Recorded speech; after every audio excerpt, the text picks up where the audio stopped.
Hello everyone, it's episode 78 I think now, Friday 1st of October, it's just gone 7 PM here in the UK. Welcome to everyone, lots of people in the chat room already, hi, thank you for joining early and getting in on the act.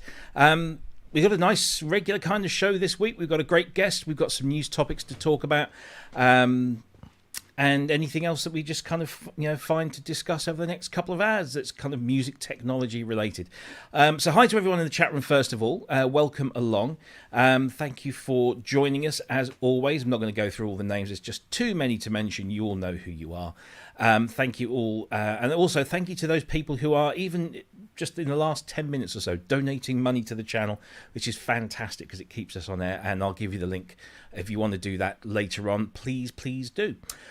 So let's not beat around the bush anymore. Let's welcome our regular co-hosts into the show. First of all, let's go up to the north of England to our very own Mr. Ben Simpson. How are you? Hello, I'm very well, thank you. Busy week? Yeah, busy. Busy with boring normal life stuff, but I've been having some great fun with some of the things we're going to talk about tonight. So good. Yeah, excellent really stuff. I see you've got your Hydrasynth out there in honour of our new guest. Yes. Yeah. I just wish it was the deluxe version. I'm not very happy with mine anymore. I'm sure if you speak to him nicely. I don't know, can you massage it? Might it grow? Anyway, let's move across to the far side of, well, it depends which way you're looking at it really, but to the far side of the United States of America, to California, to Chris. How are you, sir? I'm doing well. Did you enjoy your break last week? Yeah, it was a nice little time off and got some other projects done. In fact, my buddy just came over and picked up his Leslie power amp and switching stuff that I just worked on. So I got some videos out, and yeah, it's been a busy week. Yeah, we'll talk about those videos later on because they're very good. So welcome back. Great to have you back. And let's now move back towards kind of closer to my side of the United States, although it's still a long way away. Regular guest of the show. Last time he was on, he was just a regular Joe, just like the rest of us. He was an ordinary guy, but now he's up there, he's elevated, he's working in the industry, he's part of the biz. Here's Mr. Ken Flux Pierce. Welcome. Yeah, that's an introduction. Hey, I aims to please. I'm just disappointed in your synth twerking.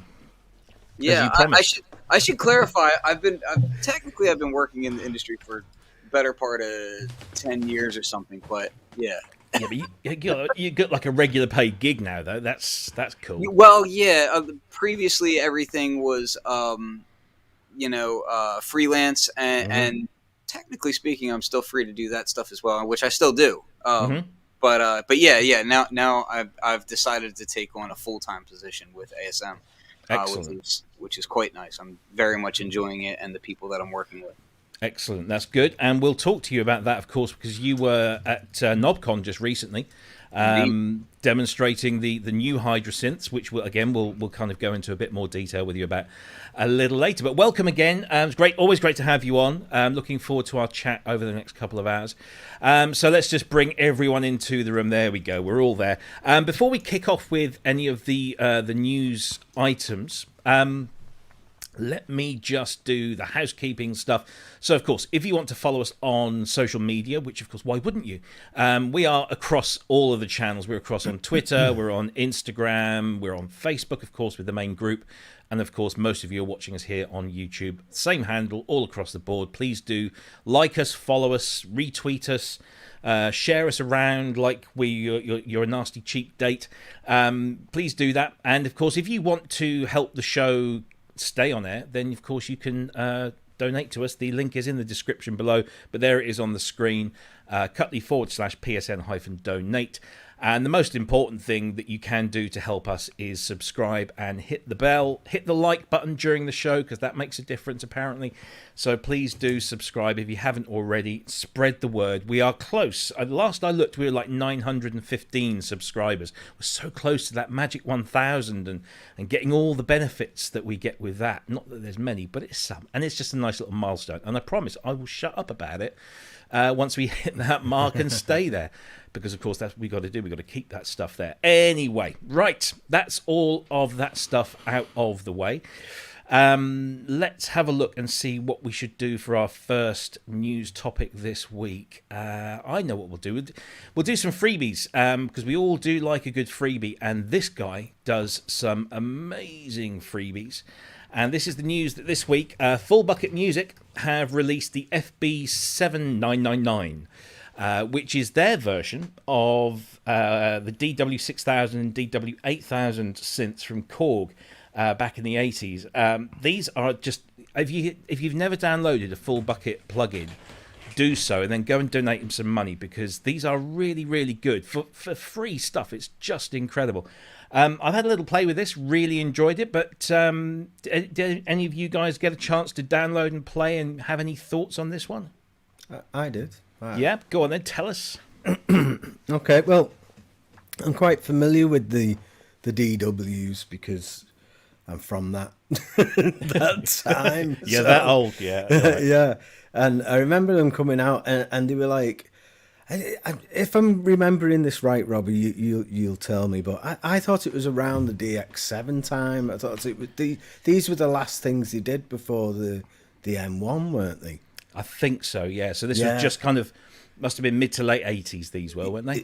Yeah, they were like clinging on to the analog thing, but like just dipping a toe into the digital the digital world with it. They had digital controlled oscillators and but it was analog filters, and they're actually pretty good. I know that Phil out the band, he's got a DW8000 still.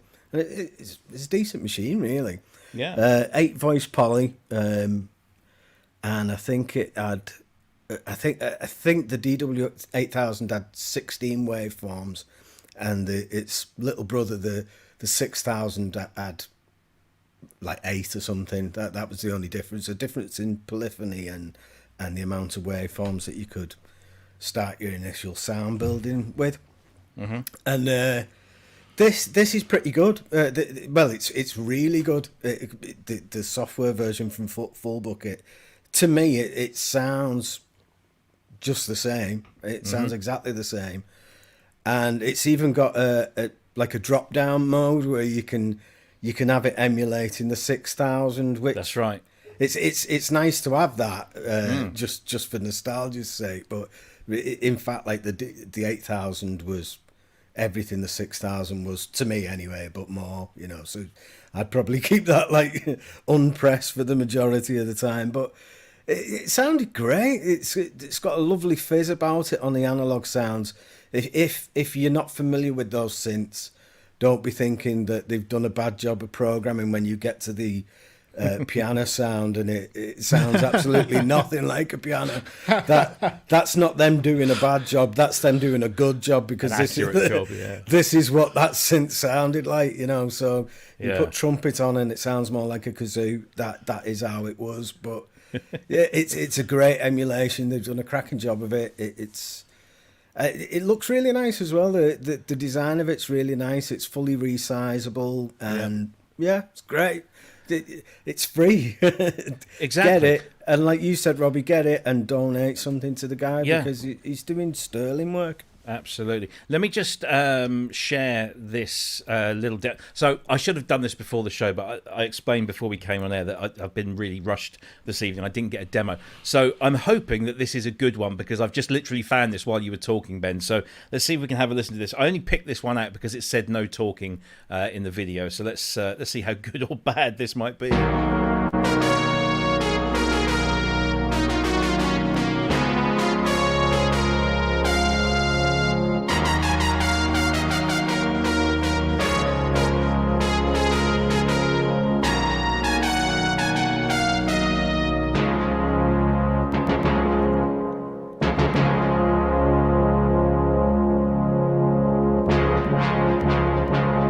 Skip through a few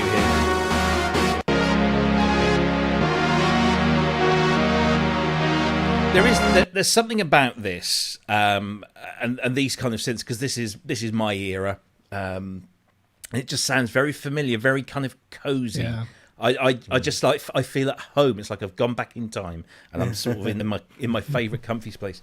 Really, really do. I love this. I think it's great. Like you say, it's free. Ken, did you get a chance to have a play with this at all? Are you an aficionado of the full bucket range? So I haven't had a chance to play with it because for the past few days I've been like face deep in working on some projects for some friends, which are similar because that deal with digital waves and that sort of thing. So I love this kind of thing. I have a few classic digital synths in my setup. So I love emulations of classic digital synths because they tend to be they tend to emphasize on the things that kind of make those things cool. Like if you're emulating analog, a lot of the times the VST people will they'll focus on the saturation and that kind of thing of the oscillators, that sort of thing. But there's always like these really strange quirks in digital synths that make them interesting to me. Like especially like older ones. Like I've got what I've got right here. This guy. I'll pull it out. I love pulling stuff out on air because it scares me. This guy. Oh yeah, Casio CZ. Yeah. So like all these old digital synths, you always find these strange little quirks in like where the clock gets unstable or like where a glitch comes out of it and that sort of thing. And then, playing with things like filters that aren't perfect and old digital emulation filters that are really have these strange quirks about them, that kind of thing. So this is something that I'll definitely be grabbing. I love this kind of stuff. Roland Cloud did a bunch of their classic digital stuff as well, and I just love this kind of stuff. Because I was watching you the other day. You did a comparison video with the Arturia SQ80 and your original hardware one, which was really interesting to hear you, because you know that synth really well, and you were picking out the imperfections of the original hardware and showing how that software has really done a great job of emulating it. Yeah, I was actually really happy with it. So I've done quite a good bit of work with Arturia as well, but I did not work on that one at all. And I've been kind of focused on other things. And I was actually surprised when I saw it. I was like, oh, like I kind of wish I knew about it. I would have jumped to be involved on that one. Those little things, like the way that the DAC worked on it and that DOC chip, like all those little subtleties are what make that thing so special.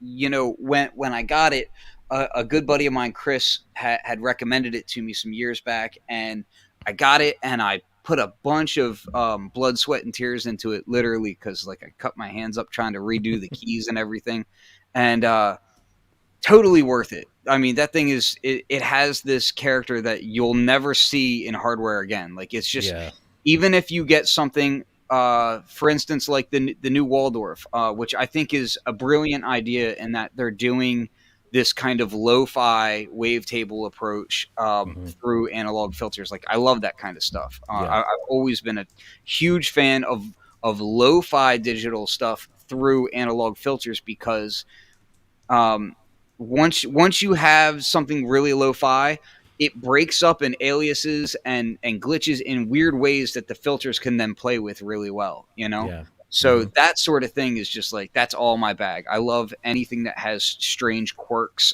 and playing with it. I mean, that's why I bought the JDXA, because I bought it because I knew it had all these flaws in it. And I was like, I just want to like embrace those flaws instead of like hate them, you know? Yeah, absolutely. We love imperfections. Chris, have you had a chance to play with this one? You must have done. It's a freebie. Yeah. Yeah, I picked it up. I really like what Bjorn is doing. Donated to him because just continues to impress. In fact, I had gotten the Korg collection earlier this year, and got to say was a little disappointed on visiting some of those older analog models because I thought the Full Bucket had done it better. So, I was really pleased to see this one come out. These kind of quirky synthesizers, fantastic. I mean, a lot like what Ken was saying. There's some interesting things to be done, and then mating digital oscillators with analog filters and everything else seems to be the best of both worlds, because you get the versatility of digital in the oscillator section, so all the different waveforms, and they've Full Bucket has added some waveforms, some like kind of more standard stuff in there in addition to the originals. But then again, you have that classic 80s sound. I was listening to one of Paolo from Synthmania did one on the DW8000. And so there's been a couple of these synths that, a few years ago I was thinking like maybe I'll grab a couple of these while they're cheap. And that was like the Ensoniq, either an ESQ1 or SQ80. And then the DW8000 were, both high on that list. But, they're older synthesizers. They take some maintenance. I'm working on an older synthesizer. It's not high on my, it's like, well, I don't want to spend all that time fixing things. I'd rather be making music. And so to find out that, within a month that you have the SQ80 by Arturia and then Full Bucket coming out with the DW8000, really happy about both of these. They're both fantastic sounding. And then also with Full Bucket and Arturia too, like what Ken had brought out the CZ. Their CZ is great on the Arturia collection, and Full Bucket has that Poly 800, which I end up using quite a bit. It's got a very, like Robbie, like you described it, a very familiar sound that just does it. Yeah, absolutely. No, I think it's a thumbs up all round for that one. I don't really know anybody that doesn't already know about the Full Bucket stuff. My only quibble, and I hate to say it but it does annoy me, is that there's no consistent notification about updates. So every now and again, I just go through the website and I kind of remember the last time I did the updates, and then see if there's anything that's got a release date of beyond that, and then I can go through it and update it. But look, it's free. You can't really complain at all. So please go and fill your boots, and then go and fill his PayPal donations up with something, because it really is some stunning work that he's done. And it's not just synths, there's effects in there as well. And he responds really quickly to feedback if there's issues. I know that there were some issues with his stuff working on different versions of Macs and different versions of Mac OS, and he sorted those, and now he has, there's usually there's a 32-bit and a 64-bit Windows version, and then there's a version for older Macs, a version for newer Macs, so everyone's catered for, and he does this all for free, which is just really cool. There seems to be something about metal support in this new release. Yes, in the new ones, definitely from a graphical perspective, that's going to help. Fantastic stuff from Bjorn at Full Bucket Music. Can I just also say, while I remember, a big thank you to all of our mods in the chat for all the sterling work that they're doing. Sasquatch, Andrew Brooks, Mr. Wiggly's in there. Have you got any others? Are they just the three? Can't remember if we made anybody else admins or mods or whatever you want to call them. But thank you guys for keeping an eye on the chat. and keeping them all in order because they're a rough bunch. So thank you. Right, let's have a look. See, let's talk. Well, we mentioned Arturia just there with their SQ80, which we spoke about a couple of weeks ago. And they've not been sitting on their hands at all just lately. They've got some new stuff coming out, and this time it's in the hardware realm. And it is the announcement of some new audio and MIDI interfaces. These are the MiniFuses. There's a MiniFuse 1, a MiniFuse 2, and a MiniFuse 4. They are all USB powered, although the 4 can be mains powered as well.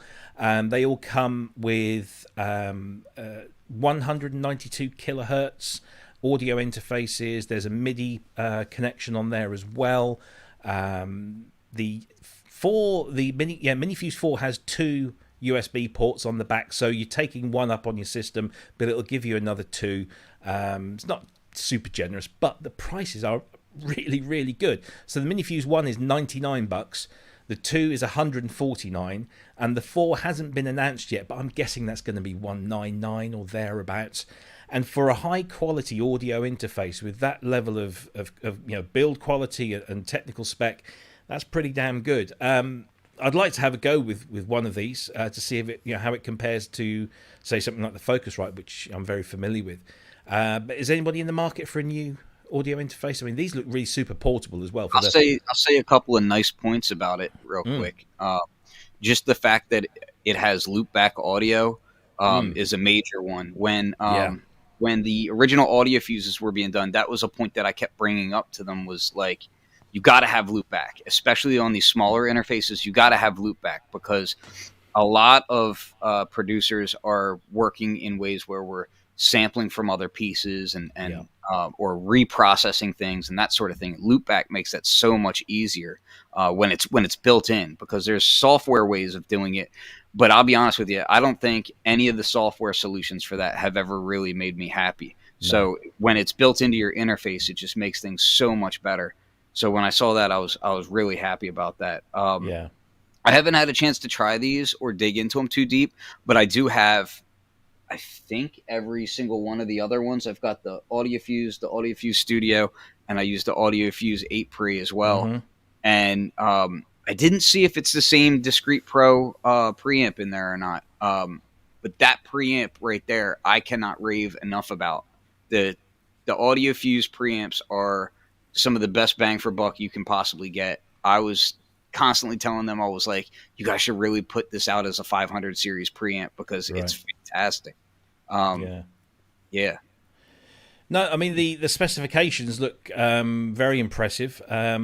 Let me just bring this back up here. So we have got the MiniFuse 1. Let's start off with the base model. They're all available in black and white. The one obviously has 1 input and 2 outputs. Headphones, no latency monitoring, a USB 2 port on the back. But actually, this one doesn't have the MIDI input-output, but as you say, Ken, does have the audio loopback and is bus-powered. MiniFuse 2 just adds an extra input channel, but also adds a MIDI input-output as well for $149. And then the MiniFuse 4, which is supposed to be arriving next year. There's no confirmed price for that or exact date. That gives you 4 line outputs, 2 of which are DC coupled, 2 headphones, an internal digital mixer, 2 USB ports on the back, and can be bus powered or external powered as well. The microphone preamps, it doesn't actually say if they're any similar there, but the specs are all there on the screen. For the price, I mean, to go up to 192 kilohertz in a unit that's like $99 is. It's not unheard of, but it's really, really good value. And I've heard lots of good stuff about their big brothers, the audio fuses. So I'm sure these will be much the same. The value's even better than it would seem there, because you get like a really great software bundle with it as well. I was reading through that, and it was like, wow, this is like really good value for money. This, because you get like Ableton Live Lite. Oh, there you go. 3 months to splice. Yep. That's great in itself. That and that Analog Lab intro looks decent. Yeah, Auto Tune Unlimited Guitar Rig 6 LE. Yeah, I could do with that Auto Tune. So we've heard. And that's a 3-month subscription as well. Yeah, I mean, these things always come with a decent software package nowadays. They have to. That seems like a really good one, though. Yeah, I think it makes the whole thing, like, if you're in the market for a small audio interface, then that would be the one I was going for. I don't need anything like that anymore, but it does seem really good. I'll tell you what I do like on the 4 is the 2 headphone output, because you don't get that. You don't tend to get that on cheap, should I say, more affordable interfaces. You tend to get the dual headphone outputs on something a bit more expensive, and so I imagine that's going to be about 200 or maybe roundabout. Sorry, Chris, you were going to say.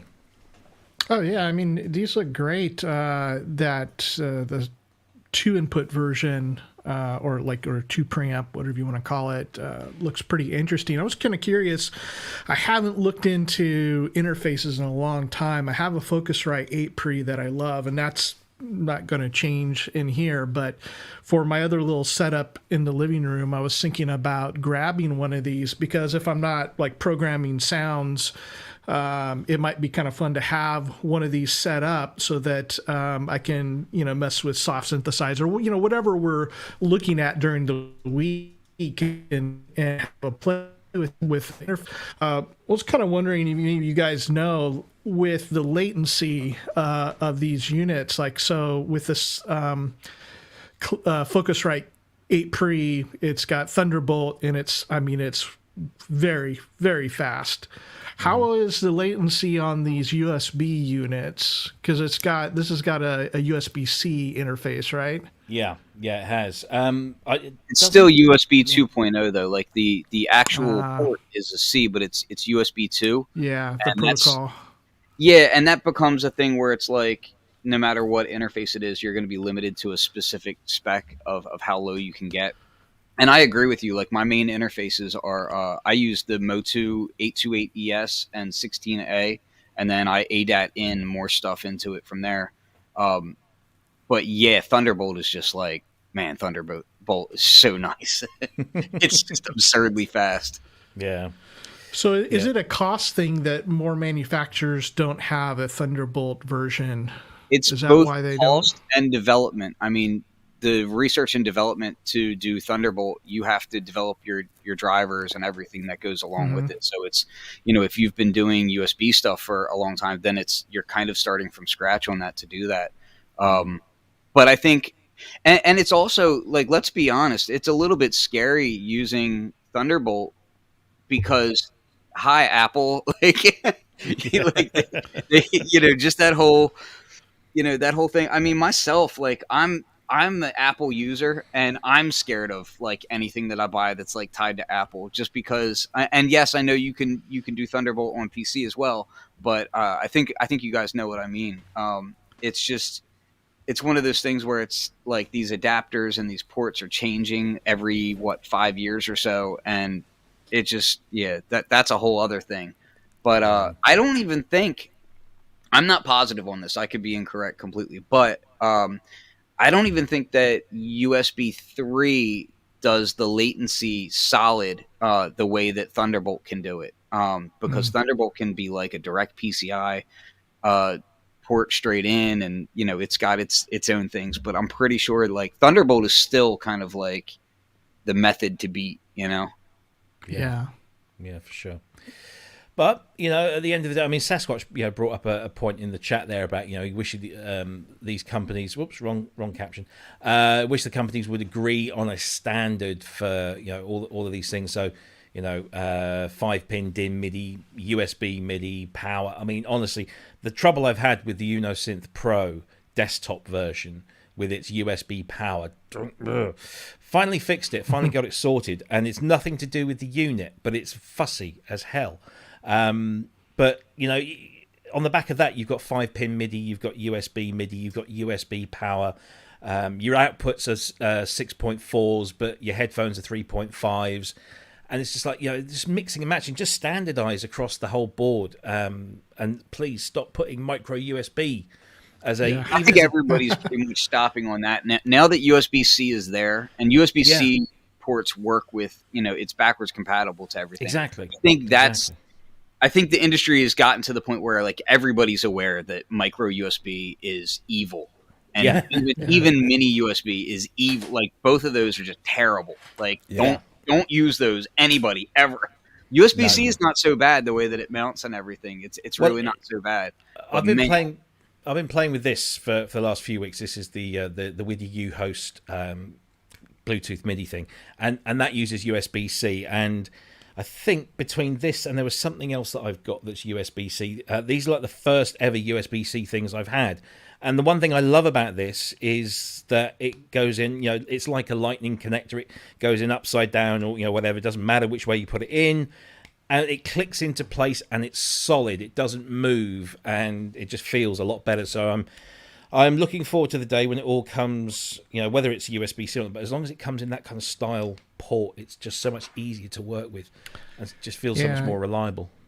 One of the advantages, just for convenience sake, like not having to go between Lightning and USB-A and Thunderbolt and USB-C, like to get everything to, say, USB-C makes a lot of sense in that you don't have to have a lot of extra things. But I think it would make a difference as well with, consumer electronic waste. And that I know, from what I've heard, I guess Europe is really hounding Apple on this. And I think they should. And, I wouldn't tell there's an iPad with USB-C rather than Lightning, and there's a lot more reasons than just sharing cables.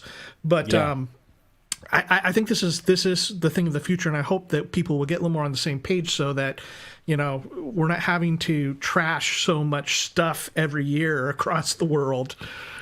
Well, it's funny because I was reading something this morning. So the European Union have kind of legislated so that they're looking to try and force Apple to put USB-C as opposed to Lightning on all of their devices, and Apple is saying, "Oh, you're shackling innovation and all this kind of stuff," and whatever. I don't understand it at that level. However, iPhone 13 just dropped the other week, and in France there is a weird law.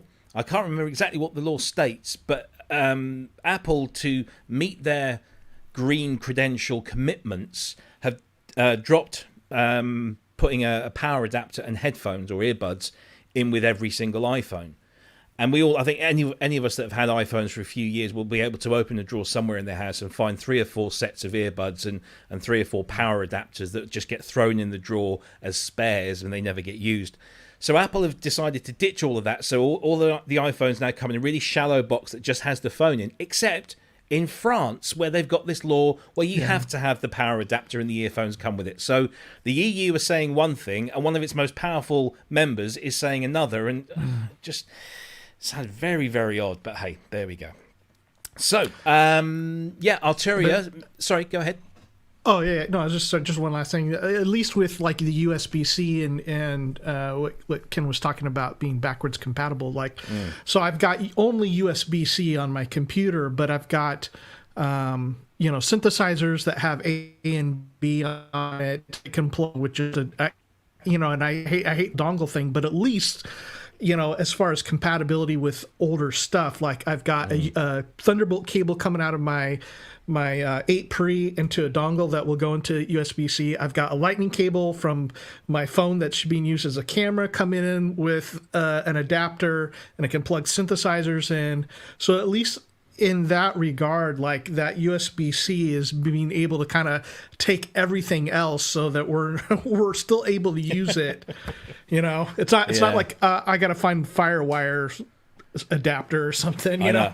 I've just bought a whole bunch of USB C adapters so that I can start, because I just didn't have any USB cables. All I've got are these little things that came with some Bluetooth headphones that I bought recently, just as a little charger. So I've had to buy some new cables and adapters. But like you say, it's just like plug and play, and in you go. It's been a slow adoption for a little while, but I feel like now it's really ramping up. You're starting to see USB-C a whole lot more often now, which is funny because, who knows? Apple's getting ready to drop their new MacBooks, and they'll probably change it all up on us again. Yep, exactly. Steve Elbows has just pointed out in the chat, apparently the reason that France demands earbuds is because they have rules about children being able to use mobile phones without pressing them against their delicate brains. Yeah, so I think that will explain what's going wrong with my children just lately.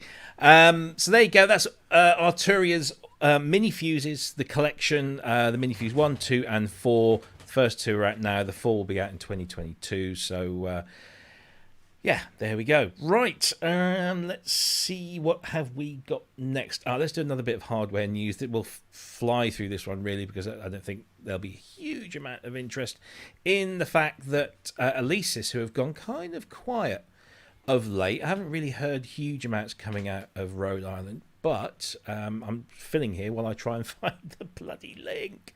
Where did it go? Oh, there you go. No, it's gone again. Yeah, so they've just announced their second editions of the V controllers. You've got the V25 Mark II, the V49 Mark II, and the V61 Mark II, which are pretty affordable keyboard controllers, which have 8 pads on for, you know, making beats or whatever you want to do with them. Some assignable controllers. It comes with MPC beats as well, which I think you can download for free anyway.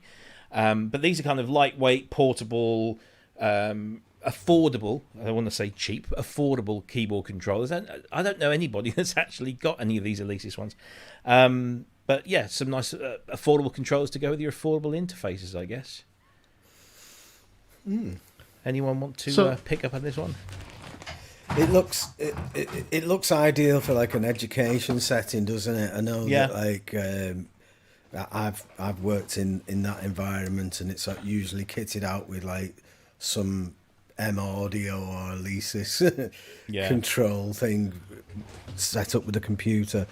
The thing that I would say, if they are going for that kind of thing, but when I was reading up on it before, it looked as though they were heavily leaning towards the education sector. A little audio interface on it would have been ideal, because then it's like an all-in-one solution, you know, instead of like multiple things connected up to each one. But it's the price, isn't it? They're obviously like lower end of the market. I don't think they look particularly nice. It's like they're very basic, aren't they? But the design of them and that looks like it's from, I don't know, the noughties or something. I know that one thing that Alesis do, or in music, shall I say, is that they rebrand a lot of stuff that comes over from China. Is it? I think they do. Is it Medalia? They rebrand, or they take some of their stuff and rebrand it as Alesis. I've seen that in the past with their drum kits. So it might just be that. It's just kind of utilitarian kind of design that's very simple. Let me just run this this video, because this actually just gives us a little kind of overview of the physicality.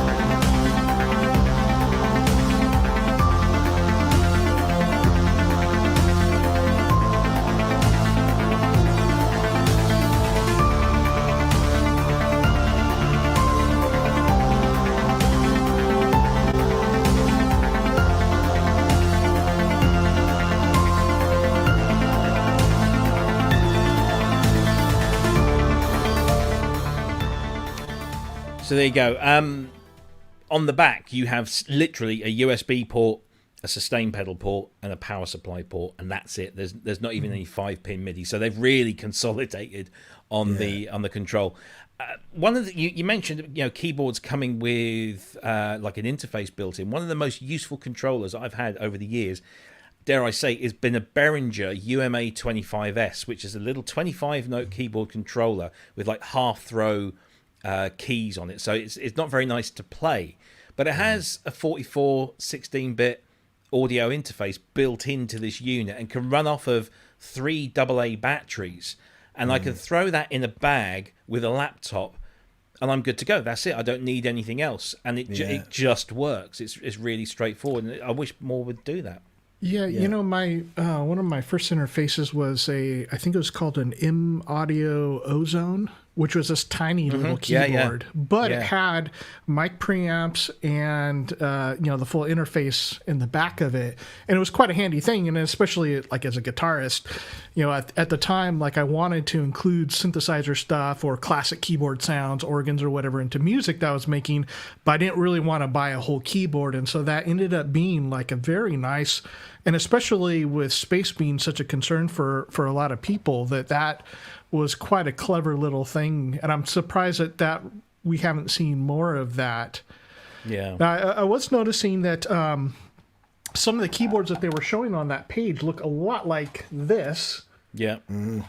Now, I got this from my brother-in-law, and it's I haven't even used it yet. It's just he was trying to make some EDM stuff at one point, like 10 years ago, and really picked into it. But I gotta say, like I had a King Korg for a while, and it had a real not such a great key bed, and this thing is actually worse. It's truly awful to play this key bed. Yeah. Well, I've got a Yamaha MX-49, I think it's called. I use it live, and if that's not expensive, I think it was about 350 quid. But that's got a controller key. Well, so obviously got a keyboard, which is awful. It's like it's really terrible light action, and the whole thing you can comfortably like hold it like this, like outwards. It's got no weight in it at all. But it has got an audio interface in it. It's got a 4-octave keyboard, and it's got the Motif sound engine in it as well. So for 350 quid, that's incredible value. And it's the worst built thing I've ever seen in my life. Yeah, it is absolutely awful, and it's not very nice to play. But if you're looking for like an all-in-one solution, you can't go wrong with that, because it's light enough to stick under your arm. It's got all the Motif sounds in it. It sounds great, and it's an audio interface as well. Yeah, it's brilliant. It's the one thing that Yamaha have really dropped the ball on in recent years is the keyboard quality, the actual keyboard mechanism quality. Because when you think that in the 80s and into the 90s as well, the Yamaha keyboard mechanisms that originally came out on things like the DX7s, and then you saw them in the later models, and then certainly Korg were borrowing from them as well. I mean, the Z1's got the same kind of keyboard mechanism as the DX7. They're just it's a really, really nice action. And now you've just said that about that, but the Mk.II is a terrible keyboard action for a synth that retails at 4 figures. Certainly for the bigger version. I mean, it's really quite shocking how they've kind of fallen down the pan in that regard. But hey, Alesis, Ken, have you got any thoughts on these controllers? I was very broke for my formative years in music, and so I can't hate on this stuff. Sure. I feel like that's what it's geared towards, is like beginners and that that very very low end, very early entry kind of thing. I have some things about it that I don't love. I don't love the when they show like some close-ups of the knobs, I don't really love how the knobs look. And but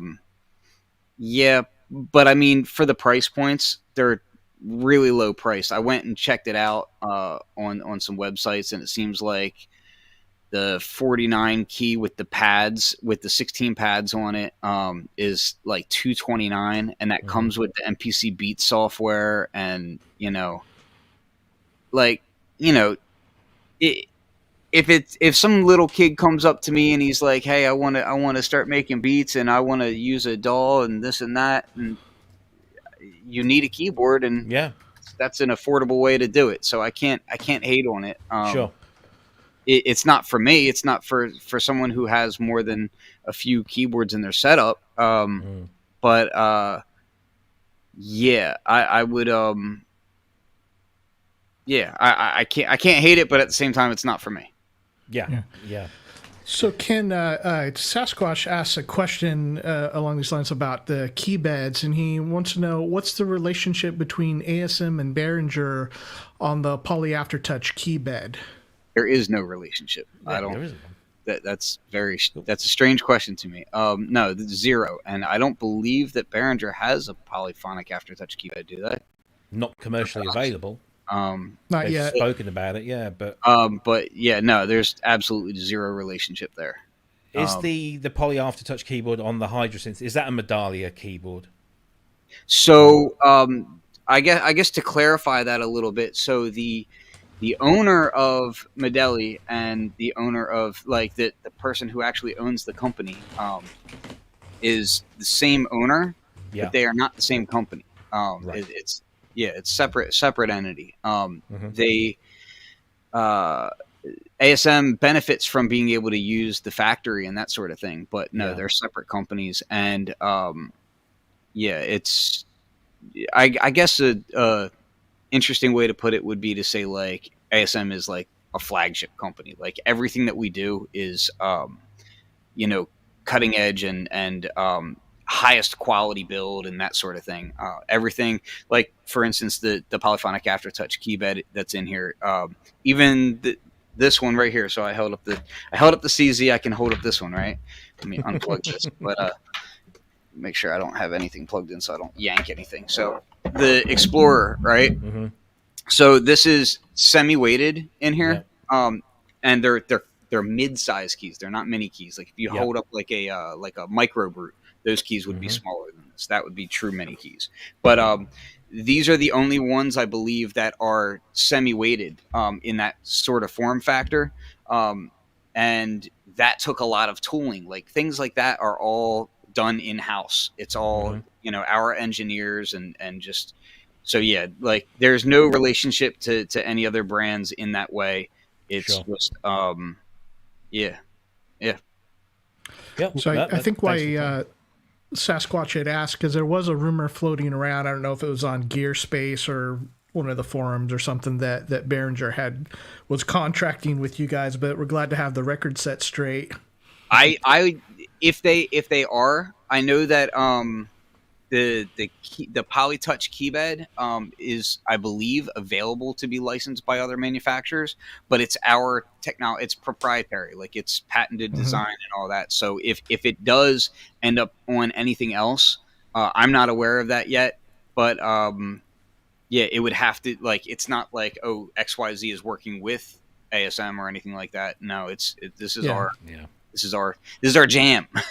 Can we just get a big badum for Roz Gray? I heard Behringer are working on a polyphonic theremin with after not touch. Very, very good. You win the prize for. There isn't a prize, but I'm just saying, metaphorically speaking, you win the prize for joke of the week so far. Come up with more, and we'll share them with the rest of the group. So yeah, there we go. That is Alesis V61 Mk.II controllers. I mean, it's right what you say about, this kind of low end of the market. When I first got my first controller, it was an Evolution Audio Mk.49, I think. I've still got it in the garage somewhere. I've got one of them, yeah. And the only thing that ever went wrong with it was the MIDI port. Oh. No, the buttons were fine. The MIDI port at the back. Yeah. Obviously, it's just started to lift off of the PCB, so probably just a bit of resoldering, and that thing's still golden. But yeah, you're right. When you're getting into this, you need something obviously to control stuff with, and money's tight, and so if you can cut a few corners, you're not going to go wrong with these things. They're just not particularly fancy or hugely featured. However, I keep seeing these being used by people live on stage. I'm constantly surprised how many Alesis V controllers I'm seeing on various gigs and concerts. Clearly, because it's kind of cheap, it's light, and if it breaks, it's you go and get another one. It's even Guitar Center will have it. Yeah. I'm sorry, I went into a Guitar Center last week just because I was in the area. Oh my gosh, how have things changed? It was terrible. I've never had the pleasure.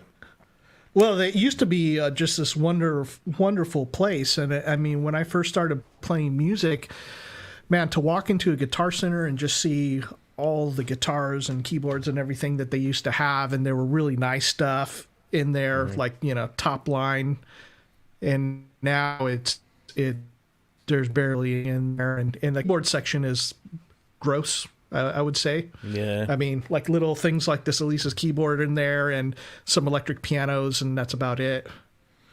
Yeah, I can't remember the last time I went into a bricks and mortar store, because they are certainly over here. They're probably getting as rare as they are elsewhere. And we have this chain of stores.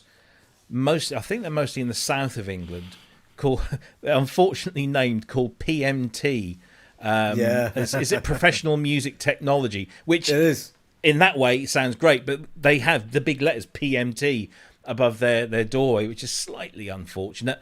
But they are, the typical kind of music store that we would have here in the UK before the 80s and maybe after the 90s, where it's 90% guitars, and then in a cupboard somewhere there's some poor little geek selling what few synthesizers or controllers mostly.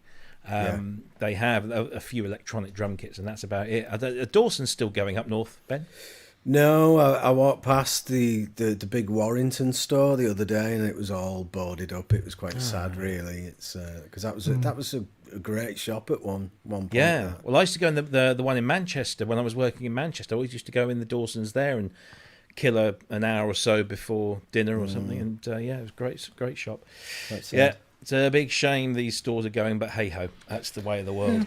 But there's been, things to kind of come in their place, because, I had some great memories very early on of Guitar Center. It's where I bought my first Strat and my first tube amp. But, I miss some of the mom and pop stores. There was a great little music shop that wasn't too far from me, where I knew that everybody that worked there, got great deals, all that kind of thing. They know exactly what you're looking for, would call you if they had something that you would be interested in. And to see, Guitar Center, and there's a electronics store, like home consumer electronics, stereos and stuff, called Best Buy over here, that brought in one year their Christmas. They brought in guitar, like the $150 guitar packaging, beginner keyboard stuff, and they just killed the little store. That was the end of it. But at least these days, even though we're not able to go in and try some of this stuff, that with YouTube, it's made that kind of long distance buying so much better, and I'm really grateful for that. Even though YouTube gets crapped on a lot, it's really a blessing to have it. Yeah, absolutely. I remember in the old days, listen to it. But I bought a Yamaha CS5 from Dawson's, and I had to take it home on the bus. And you're not going to do that now. It's like you just order it online and somebody brings it to your house. It is. Things, for nostalgia reasons, we're sad, but really it's better, isn't it? It's I will a lot say, more convenient. So recently I went and did a demo over at Chuck Levin's, which, if you're in America, there's a spot called Chuck Levin's in Washington, and it is basically like one of those last bastions of beautiful music shops where the people actually know what they're selling, and you go in there and there's gear you actually want. I have local stores around me, the chains, and I go in there, and every time I walk in there, and I never walk out with anything, because they don't have anything that interests me, that I'm like, let me lay hands on this. I haven't touched this before, or this could be cool, or honestly, even the used section in those places really don't do it for me anymore. But I go down there and I'm like, dude, they've got a Moog one with a Quantum sitting on top of it, with a P5 right next to it, with a Hydrasynth next to it, with Udo next to that. They had everything you could think of, and I was just walking around picking up the Jupiter XM, look at this, and walk over, and everything you could want was there, and the sales guys there were all enthusiastic and knew about it. Whereas most places you go into, if you've been into this stuff for more than a year or two, you walk in there and a sales guy comes up to you and you're just like, no, don't talk to me.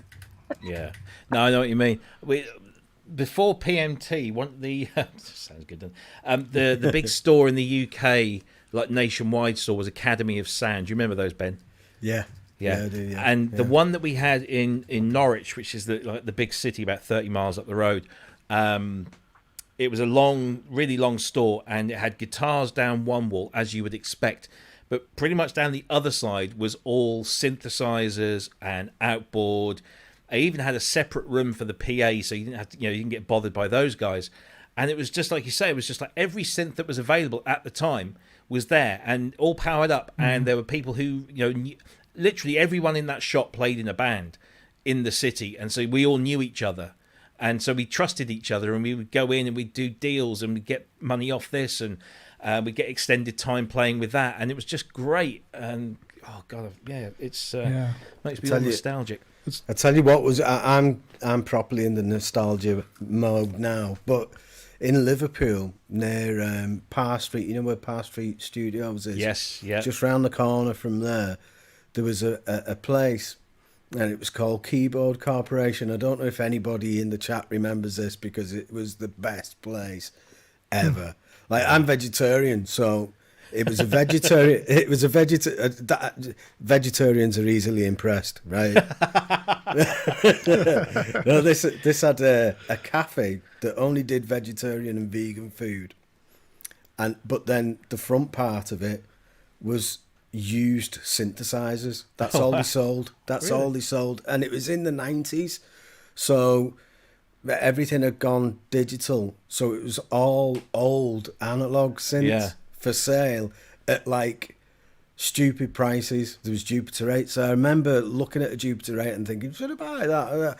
I don't know. Like things like that just dotted around all over this shop, and then you could just get food, sit there, eat your food, and look at it. It was like, I don't know what happened to it, because it was the 90s. Everything that they had, nobody wanted, but it was great. It was like that in London, around Charing Cross and Denmark Street, that you'd have the big guys like Turnkey, and then you have these little shops that were literally just used gear.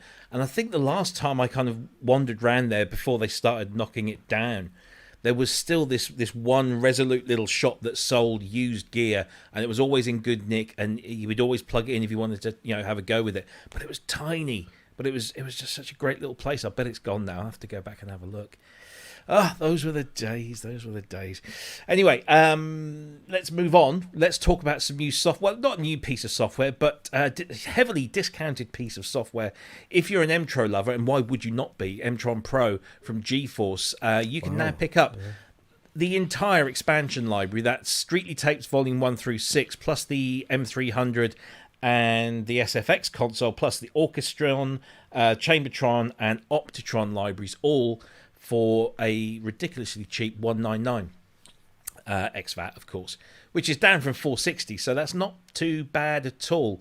I love the M-Tron Pro. I've got one or two of these libraries, but I'm seriously thinking about getting one of these. Having said that, not Tuesday just gone, but the one before, I went to see Scritti Politti play live. They just did the whole of the Cupid and Psyche album live in its entirety for the first time. And they were supported by Alexis Taylor, who's the front man for Hot Chip. And he did this little 6-7 song opening set. And all he had was one of those digital Mellotrons. And I must say, it sounded really, really nice. Yeah. He had that, a Reface DX, and he was doing all the beats from his iPhone, which I thought was incredibly brave, and it sounded amazing. But yeah, gotta love the Mellotron stuff.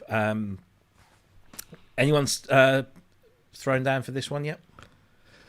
I've got M-Tron Pro plus everything there except the very last pack, and I saw Dr. Mike Metley also is the same position, so it doesn't help us at all, but they're great. I just used it recently, so I love M-Tron Pro. The only thing that I don't like about it is I'm hoping that they'll continue to revise the preset system. It's awful. It's not great. And there's so many good presets for it, so it would be nice to be able to use them a little better. They made, I thought with OBE they made it a little bit better, but still needs a little tweaking. Yeah. But sound-wise, fantastic. Absolutely great. Yeah, hopefully now that OBE is kind of bedded in, because we all know that was built on this new development platform. So hopefully we'll see upgrades that will bring in, that kind of stuff there. Are you an M-Tron Pro user, Ken, at all? No, and it's not for any particular reason. I think I may actually have it, but I just haven't had a need for that sound recently. Although I do really like the Mellotron sound. It's sorry, that thing's still echoing through. Yeah, it's I like that stuff a lot. I just haven't had a need for it recently. So yeah, the last time I think I used M-Tron was probably like 3-4 years ago. Like it's been around for a bit, but it's kind of been a staple, Yeah, absolutely. Eventually, when I get back to that mode. Ben, M-Tron, I guess that's not part of your live set, is it? No, it's not part of the live set, and I've often been like quoted by myself, like saying that I don't like the Mellotron sound, right? And I'm not a particular fan of the organ sound either, but I've been working on music lately, and all I seem to be using is organs and like kind of eerie, ethereal Mellotron patches. That's what I'm into at the minute. So I might be going to Mr. Spears and purchasing this M-Tron Pro while it's where you can get these expansions cheap, and seeing what I can do with them, because the GForce stuff sounds amazing, but like Chris has said, I think that you can't fault it sonically, and it's great stuff, but I think the preset system needs a bit of tweaking even on the OBE. I just think that's the only thing that's slightly letting it down. Well, you will put up with that with the OBE because it sounds so good. Like it's been on everything I've done like since I got it. It's always on there somewhere on what I'm doing, but it's just the presets. It's like, don't get me started on Roland Cloud thing. It's like, did you submit your redesign? Yeah, and they got back to me. Did they get back to you? Yeah. They said that they're gonna. They've pinned it to. They said we've pinned this to the notes. So I think that means they've thrown it in bin. But they put it in the round filing cabinet. Yeah, but they seem quite impressed. They've obviously never used the Arturia V collection, because that's all I did really was rip that off. But yeah, they did seem to like it. Yeah, well. Right, okay, so that was GForce. If you are an M-Tron Pro user, I think there's also a deal that if you haven't got M-Tron Pro, you can buy that and the library for a discounted price as well. I think it's something like 40% off. So yeah, go and grab those and tell Dave that we sent you. I'm going to indulge myself again, as I try to do every week, because I have the controls. One of my favourite websites, as you might guess, is a website called YamahaBlackBoxes.com. And it's written by a fellow Italian who actually comes from the same region of Italy that my family do. So I have even more an affinity with him. But he's kind of databasing all of those 80s and 90s era Yamaha synths. And so there's a big like listing of everything, and if you click on it, he's got, because he's a graphic designer, so he's done really nice graphic impressions of all of the equipment, or most of the equipment, and then put specifications and a bit of history and links to other things. And just recently, he's been working on this really, really interesting post on the Yamaha integrated system, and I did see that Manny was in the chat, so maybe he might want to. I don't know if he's aware of what the YAS, or the YIS apparently is how it's pronounced. So this is Yamaha's integrated system, which is why we have brown DX7s, apparently. Because all of the hardware in this thing was the same brown paint as the DX7. So I don't know whether it was supposed to be part of it, or whether they just had some cans left over afterwards. But it's this amazing modular kind of computer system. So you have a central processing unit, there's a unit for piano control, there's a music keyboard that goes with it, there's different video displays, there are different central processing units, and it was way ahead of its time, but literally lasted 2 years before they pulled the plug on it because it just wasn't selling because it was quite expensive. It was mega expensive, wasn't it? For the day. They even had, like, I don't know, 30 years or so before Apple kind of cornered the market on brand-specific stores for technology. Yamaha had a range of stores all around Japan that would just sell Yamaha gear, and the YIS, or the YIS, was part of it. I think there's something like about 10 stores around Japan in early '82, and everything was kind of encased in the brown furniture. And you can go on the website and look at some of these scans; they're really, really cool. And there is the computer itself, the keyboard, the monitor, the mainframe, and the printer. As you can see, it is DX brown. And it's the reason, apparently, why the DX range came along. And, of course, after this, they brought out the CX-5, the CX-5M, the CX-7Ms, and so on and so forth. But it's this stunning piece of work that he's done that's researched this this computer that I knew very, very little about at all. And when you actually read the story of this thing, it's almost criminal that it didn't get made and didn't get commercially successful, because it was doing things that we do today. It was anticipating using computers in music in a home environment way before it was the done thing. I mean, the Fairlight was only 2 years before this, which, you know, kind of being the first kind of computer-based sequencer.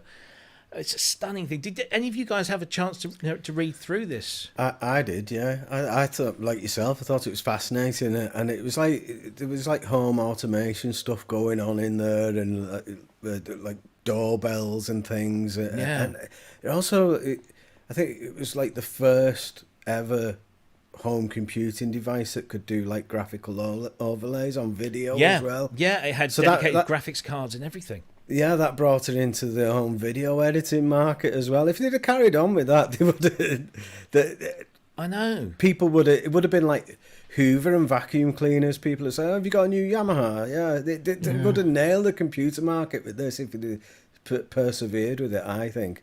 It's just, I mean, we know why it failed, though. Yeah? What? It couldn't play Doom. I know, yeah, that's... But if you look at this schematic here, where, you know, the ambition of this thing, so you have this CPU which has a floppy disk driven system, there's a keyboard, there's a display, there's a printer.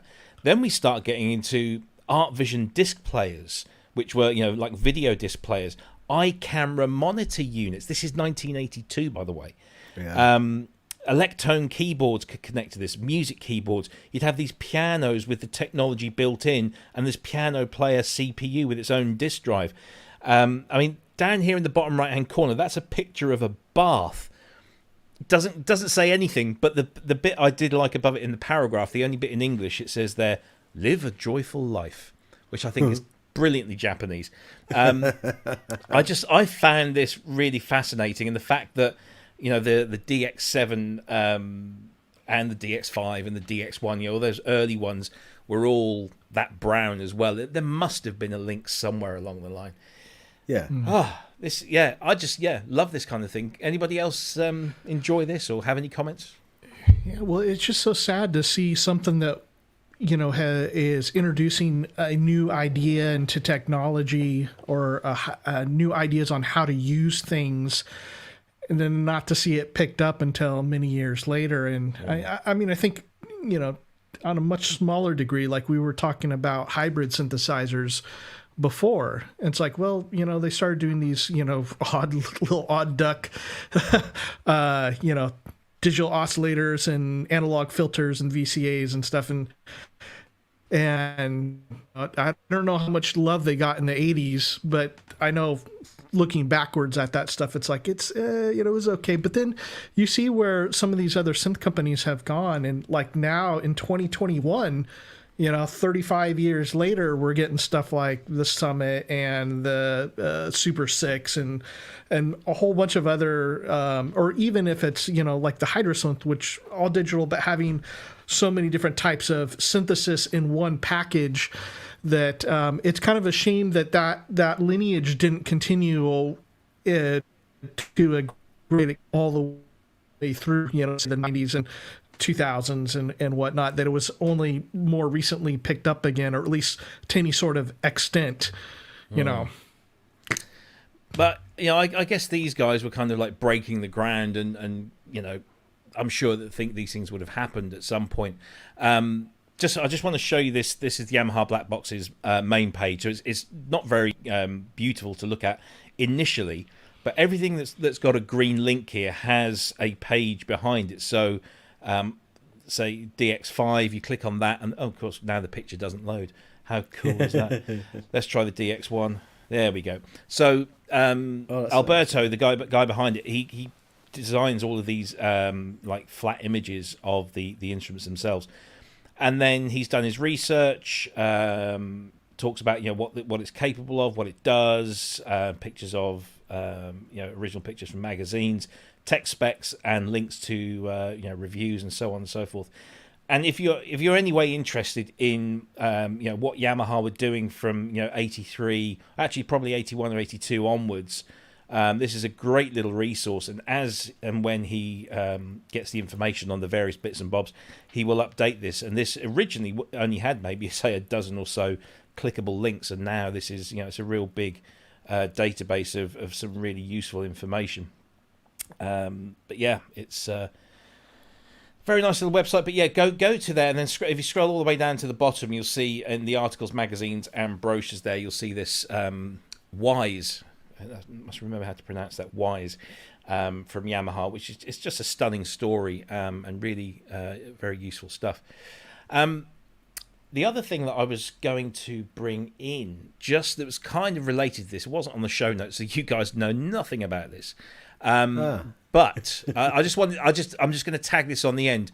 So I think we all know about Musines, the online resource that scans music technology mags from back in the day. So I think they go from like the late 70s through to, you know, quite recently.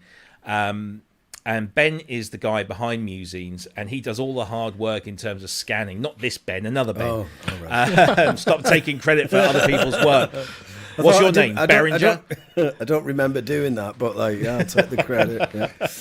So he does this amazing work where he scans all these magazines. Not only does he scan them, but he then takes OCRs it and sticks it into a proper web page, so you can read it on a normal web page, but then you can go to the actual scans of the documents themselves. He does the advert pages as well. I mean, it's really, really in depth. I was looking at one page, in fact, earlier on, where they were talking about, I think it was the Yamaha GS2, and he's got the audio demo cassette. And there's a graphic on the screen. When you press play, the little wheels move, and then you get this audio from the demo cassette. It's so cool. However, what I want to just kind of bring to light, sort of tagged onto this historical bent that I'm going on, is this. Now, he's started a series of blog posts on that page called Sound Diving. And Sound Diving number 1 was West End Girls. Sound Diving number 2 is Take On Me. And he's going through the multi-tracks and listening to each track individually and trying to kind of reverse engineer to find out what was being used, how it was used, what effects may have been used on it. It's surgically, you know, brilliant. You know, it gets right into the details of, you know, what was used on this, and, you know, the certain Lindrum chips. He went through all sorts of Lindrum chips to find, you know, what that particular snare sound was, because it didn't sound like the stock one. And I mean, you can see how long this goes and how much detail it goes into. And then all of these SoundCloud links are links to his recreations using modern, you know, versions or, you know, emulations of the equipment of the day. I just wanted to bring that to people's attention, because it is a stunningly great piece of work. And I can't wait to check that out. Yeah. Where was that at? I absolutely love that song. I mean, that's one of my favorite songs of all time. So, I need to check that out. Do so. I mean, this is. I mean, it's almost to the point. It's like too much. I've read through it all in between work, but there's so much stuff. Oh, look, there's a DX7. I know, yeah. How many brown FM synths have you seen, and you still stopped on that when you were scrolling? I know. What It's can I funny say? because I'm loosely involved with another project right now that I can't really mention too much about, but with another artist, and he's having to recreate a lot of things, and the detail that it requires to go into recreate a track that is so loved, you know, you have to be extremely precise and specific for all these little things, because, you know, whereas one person might have this quirk where they love, oh, like this background vocal does this sort of weird thing here, or hey, they use this sample here and it had this strange bit of aliasing at this point and you could hear it exactly here.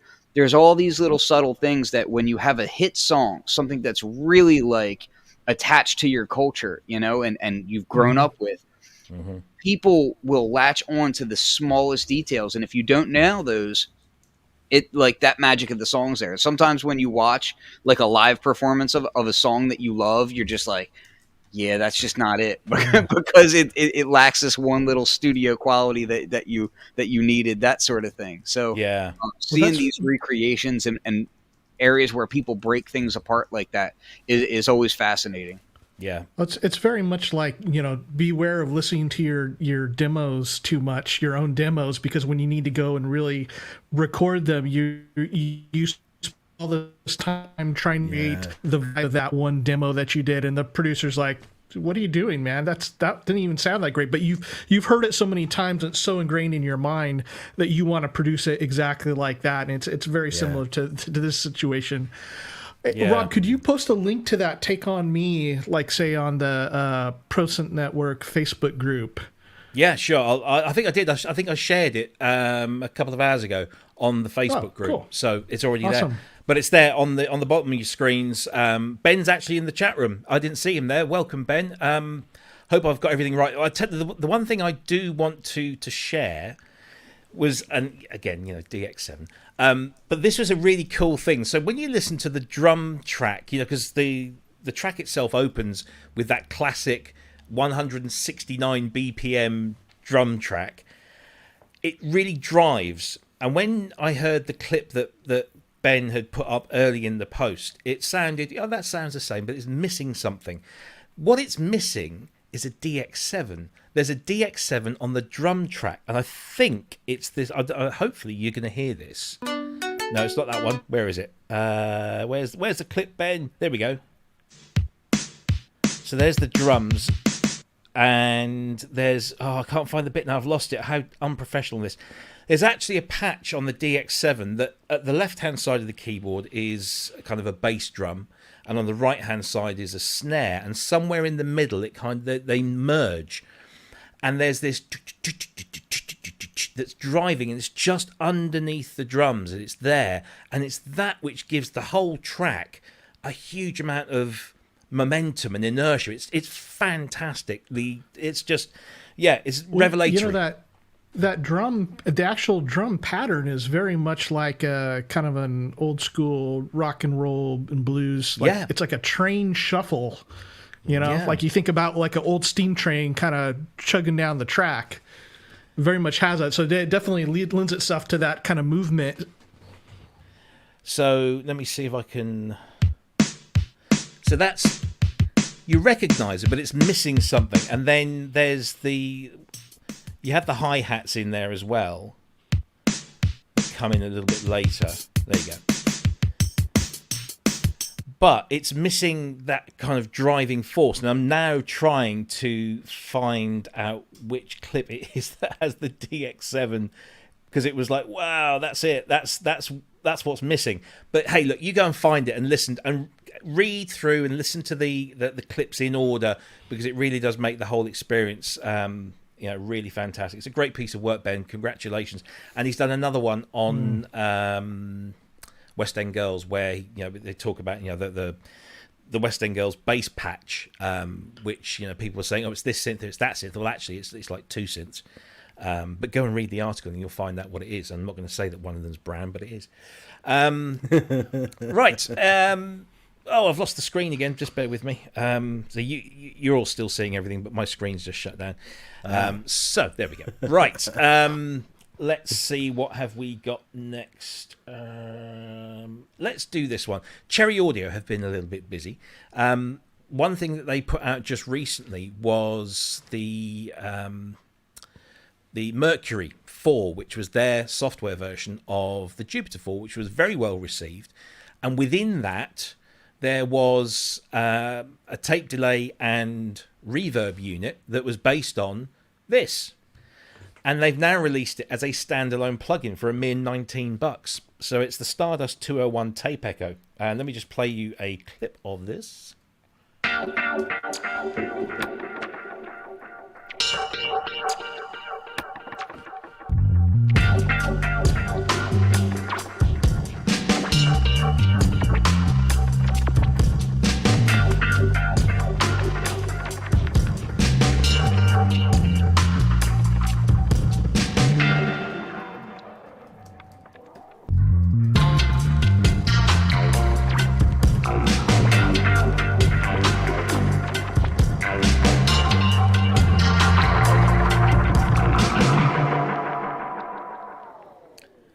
And it works on native M1 as well. We've had a glut of these over the last few months. IK Multimedia have done one. Who else? Roland haven't done one themselves yet, have they? In the cloud. No. They have them in pedal form and also Yeah. in various digital forms, but not as a standalone, I don't think. There's an Arturia one as well. That's it, yeah, Arturia. But I've not tried this one. Did anybody download this and have a go with this? Chris is nodding. He always downloads stuff like this. Yeah, thankfully. Yeah. What are your thoughts, Chris? Yes. Well, I had a quick play with. Okay, so I had the Cherry Audio one up, Arturia, IK Multimedia, and my favorite, which is the audio thing, Space Echo, and was playing them all next to one another. And I've gotten to play a bunch of original Space Echoes, so it was kind of a fun little experiment. But yeah, this new one is interesting. One of the funny things about it is, so you have the delay and then the reverb, and then this one adds the chorus from some of the later units. But with the reverb, the Space Echo reverbs are terrible. I think they're just awful sounding. I mean, they have their own, definitely have their own sound. And I would say here's one where the reverb is not spot probably for the good, because it sounds a lot better than the originals do. Yeah. But it's fun, and with the Tape Echo, it has one knob for wow and flutter, but then you can also turn that off and have it modulate the delay time with depth and rate control, which is nice. Yeah. And the chorus is all right. The chorus seems like it has maybe a little bit too much delay time compared to the originals. I'd rather have a little bit shorter. But shoot, man, I think it was under $16 that I got it for. It's great. Right. Did you use the same code as we did the last time? Yeah, I got it off of JRR Shop. Yeah, the group code. Yeah, just so type in like group. 1596 or something. Yeah. And then if you have the Jupiter, which I did not get, it's like $10 or probably less with the code. Nice. Nice stuff. Are you a Space Echo fan, Ken? Have you got one in your collection? I'm a huge Space Echo fan. I have a 201 that's currently in the shop getting fixed. Nice. And I love the horrible reverb. But that's the thing, right? It's not what you go to for beautiful sounds. It's because it sounds that so weird. Dark. It's so dark super and barksy. duper dark. It's Yeah. which is also and this is like a bit off topic, but it's the same thing. It's actually why I like the sound of the grandmother more than the matriarch, because of that really dark reverb. And the Space Echo one's even darker than that. But no, I love that ridiculously dark reverb sound. And yeah, I have a few other plugins that do the 201. I've got the Arturia. I've got a few others. I built my own in Reactor like years ago, and I actually love it. But I downloaded this, but I haven't had enough time to say whether or not I like it more or less than anything else, because like that's the kind of thing where like I like to do what Chris is talking about. I really want to contrast and compare and say, okay, well, this one might be brighter here, might be darker there, the warble might be nicer here or there. I'm all about that sort of thing. But the price point, I don't think anybody can argue with. They seem to be putting out stuff really quickly, which without any knowledge, I'm just going to say this could be complete BS. I'm always a little bit suspicious of companies when they start putting things out really quickly at really low prices. I'm like, well, how are you recouping your R&D cost if you're putting stuff out that quickly? So I'm always like, I need to hear it, I need to evaluate it, and I need to figure out if it's for me or not. Might be absolutely fantastic. That's why I downloaded it. But I'm always like, how?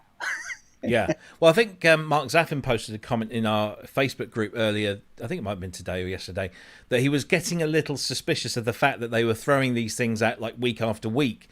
And are we to believe that they have been expertly and deeply modeled or not? Yeah. And I think one of the common accusations thrown at Cherry Audio is, great stuff, great price, but a lot of it has a very similar sound and a feel to it. But at the end of the day, these are pretty decent emulations, and it's also one of those things where, like I said, like I built my own in Reactor, and I really, really like it. I actually also built my own. I have the Eurorack module, the ER301, and I built like a similar thing in there. Now, granted, these things aren't going to have the exact interface. Actually, there's a really great Reactor one that does have the Space Echo interface on it. But point being is it doesn't have to always be perfect. Like sometimes it's certain aspects of when you say Space Echo, what goes through your mind? Well, I think about the preamp saturation on it, right? Which kind of has an ugly saturation on the front end. And then I think about, okay, well then there's tape saturation. There's tape warble and hiss and motor noise and that sort of thing. And then I think about the spring reverb. And so it doesn't necessarily have to be exact versions of that saturation and that tape and, that amount of warble XYZ.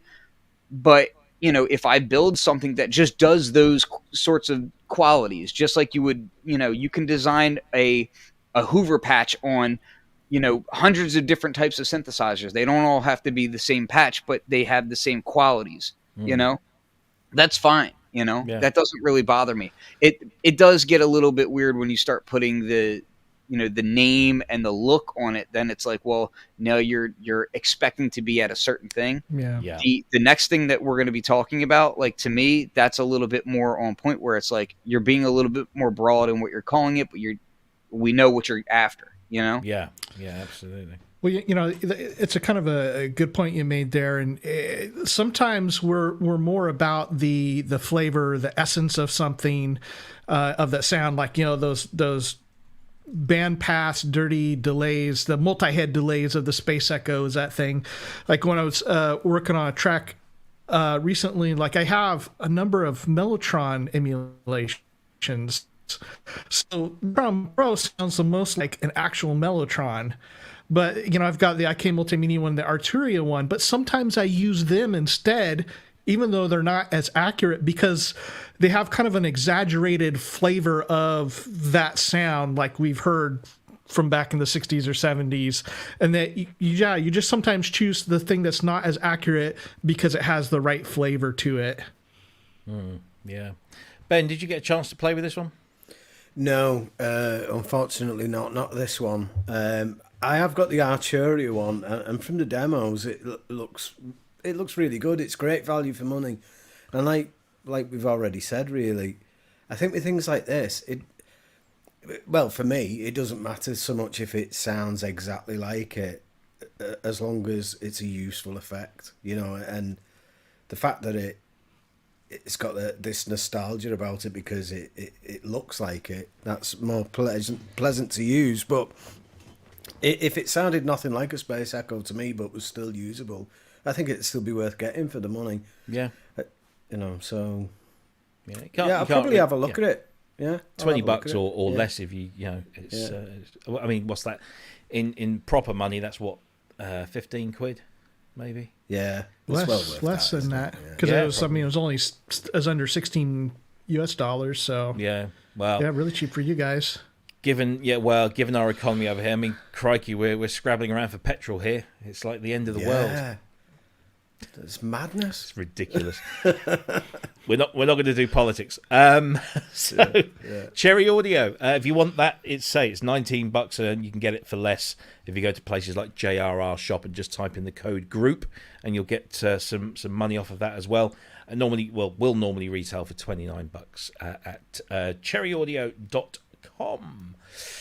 Right. I just want to do this one again. This is something that wasn't on the list, but I thought I would mention because I see Cresshead is in the chat. I have just ordered my copy of this, and this we don't often have authors in the chat room, but we have one. Stephen Cresshead Gilbert has done these amazing little books for TD3 and RD6 owners, but also if you own the TR606 or the TB303 or a TB03 or any of those versions, these are patch books basically. Let's bring up this is the one I've ordered. I ordered the yellow hardback copy to go with my yellow TD3, but inside this are patch sheets that you can use, and this is the hardback version. There are softback versions which are a lot less. I mean, this is only $13.99 for the hardback,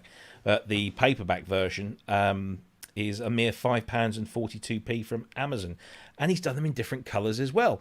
So you've got silver one, you've got the green one for the RD6 there. There's the yellow one for the AM version of the TD3. Go and get it now and support one of our own. He's in the chat room. Give him credit where credit is due. Nice. Yeah.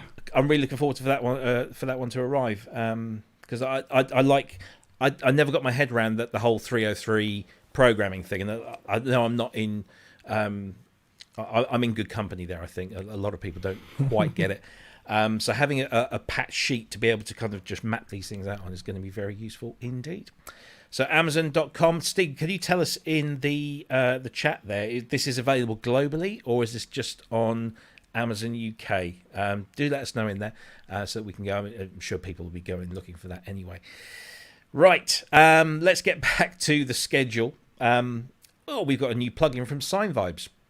Or should I say not a new plugin, but a revamped version.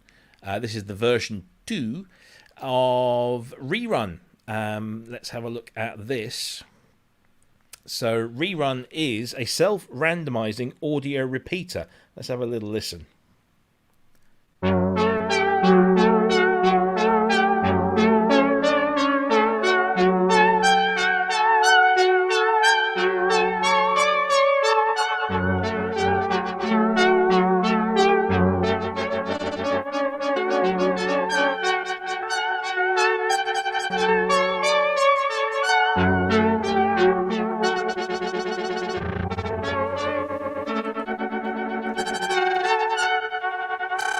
So I found this interesting for a couple of seconds and then really, really annoying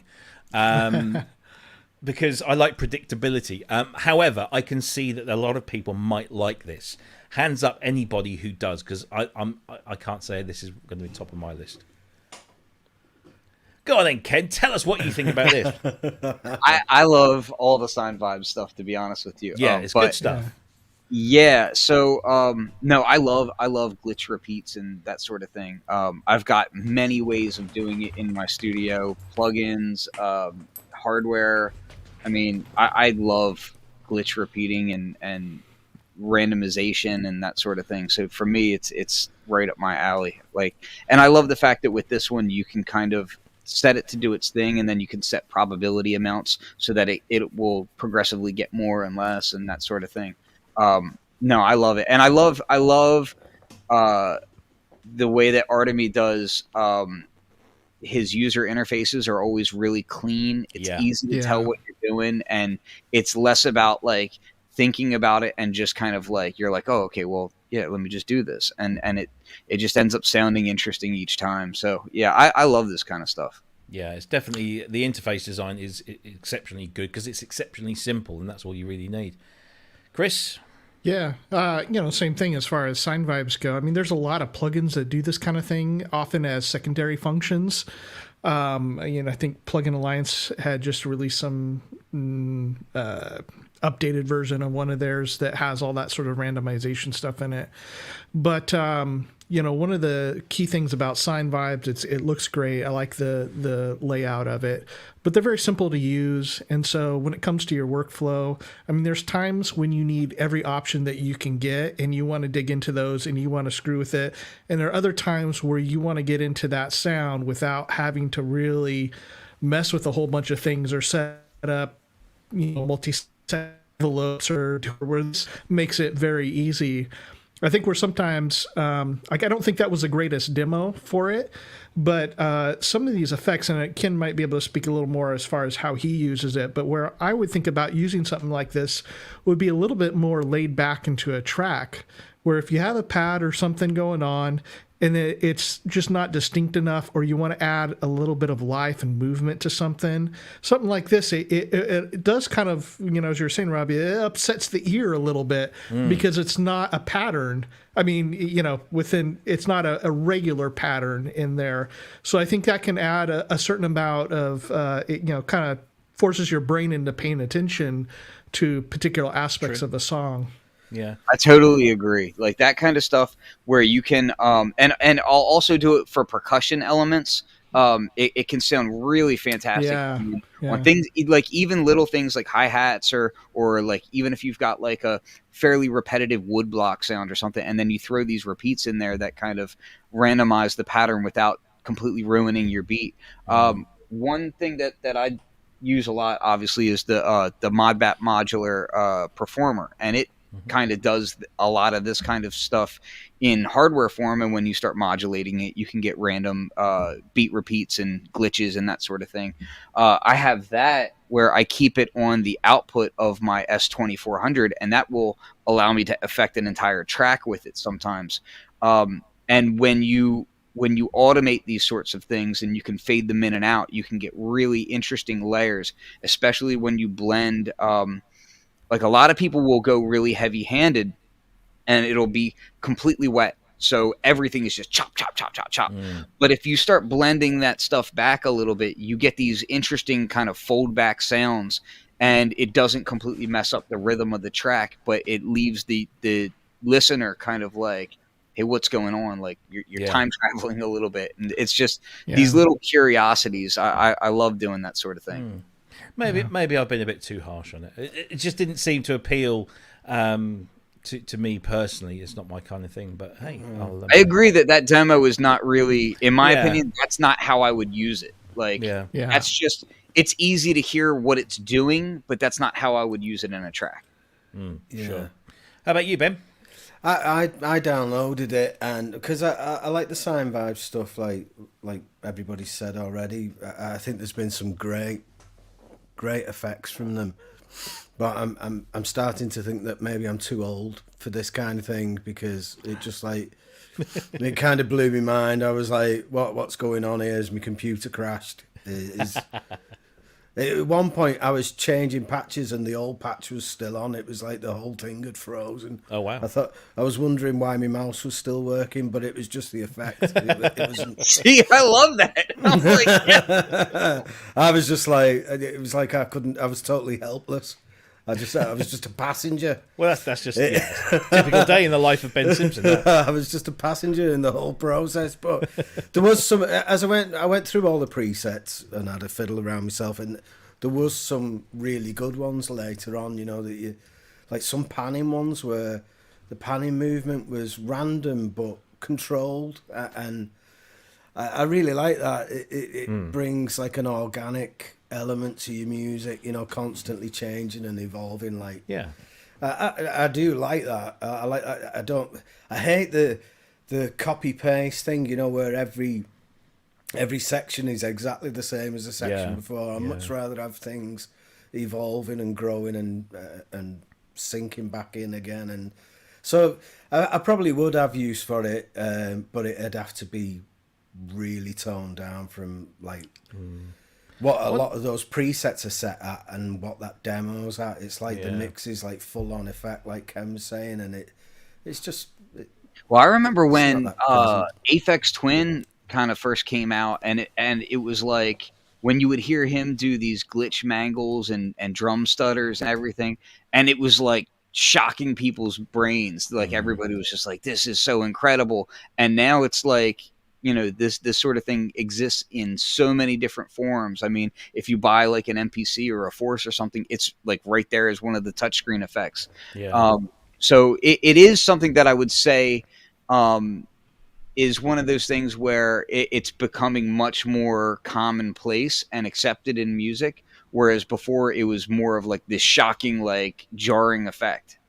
Yeah, or Tekra is another band that comes to mind with this kind of stuff. You know, very glitchy all over the place. But I kind of find that kind of listenable. So maybe I'd actually like to hear this with like a pad sound going through, something with a kind of a soft attack, and then just seeing how that does work with. Yeah, maybe it doesn't. I don't know. I had the full bucket synth going through it. I was reviewing them both Oh, yeah. in my head at the same time, and it worked really well with that. You know, eventually. Cool. Excellent The stuff. thing is too, like with the depth of the effect, you can change things. So, like when I mean, some of this is basically like a sequence tremolo, like it's just a amplitude modulation. And so, you know, if you have a really deep tremolo, I mean, it's really cuts out and it's not very sharp or distinct sounding, or you know, depending on what waveform that you're using as well. I mean, it can be very stuttery with a square type on off, but you can do some like softer, gentle, more gentle. So instead of it taking the volume all the way off or something, you could have it dip a little bit so it creates movement that way. So like Ben, as you were saying, you know, if you don't want to have it be so extreme, you could do it that way as well. Sure. Well, there you go. That is ReRun from Sinevibes, sinevibes.com. It's for Mac, audio unit VST3 and AAX. It's $29 plus VAT or sales tax. There is a demo version as well. There isn't a Korg log version because they do a lot of stuff as plugins for Mac, and then they also do similar things for the Korg logs. But there's nothing for this one as yet. But you never know, it might turn up. This one was late to the list, and I'm going to defer to Chris on this one, so I'm going to drop you right in it. This is me shutting my screen down again. I must change my hotspots on my screen. Right, okay. This is Baby Audio seem to be doing some really cool stuff of late. And this is a new one from them. This is the TAIP plugin, spelt TAIP, just to confuse us all. I didn't get a chance to look at this at all, but it says it's an AI-powered TAIP plugin. Currently on sale, 44% off for $39. Warm up your sound, it says. Have a musical quality that digital mixes often lack. Did you get this, Chris, and have you played with it? Or can you tell us a bit more about it? Yeah, I haven't got it. I was taking a look at it. And so, you know, again, we've covered so many TAIP plugins, but their angle is that it's, you know, it's AI informed. So it's not doing any sort of AI on your computer. They're talking about how they come up with the algorithm. So on their end, they're feeding all this stuff into, you know, and I'm not an expert on AI or machine learning, so I'll tell you what's going there. But $39, it was something that was interesting. And Baby Audio is a company of interest, I think. They're doing some interesting things. I've not been like just, you know, super wowed on stuff, but there were some interesting sound demos for this plugin. Now they're talking mastering and that kind of stuff, and I think I would rather stick to IK Multimedia's tape machines because they're very accurate as far as that sound.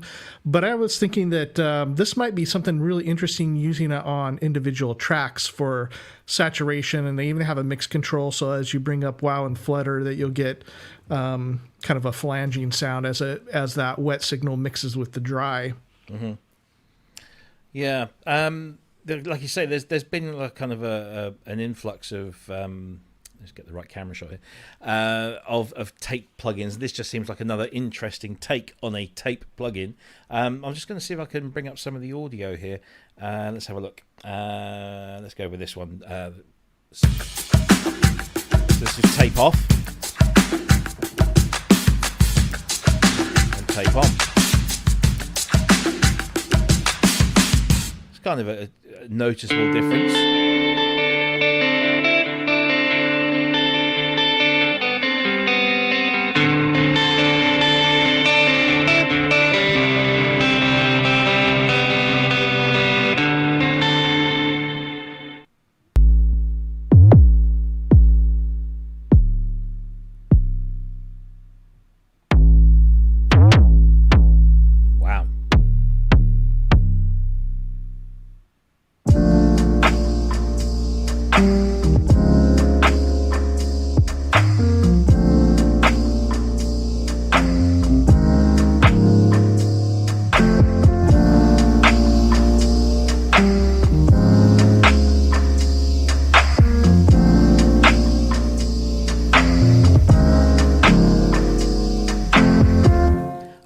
What it's doing there. Oh, it's still going.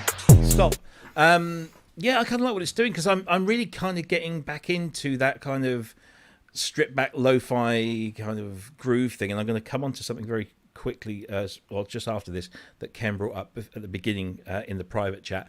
But I'm liking what this is doing. Last week we spoke about the SP950 plugin from Wave Factory that gives you the SP1200 sound along with the 950 filter as well, for like €20, and it really was very nice. But yeah, I'm kind of liking that. I will just say, based on what I've, there is a tenuous link going on here. Ken tells me today that the S2400 from Isla Instruments just got an update. What's new, Ken? You're on mute. Everyone take a drink.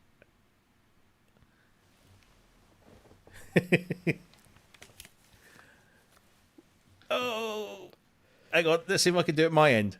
I got it. I got it. Sorry about that. No, yeah, I was messing around with my audio because I was going to do something else in a minute anyway.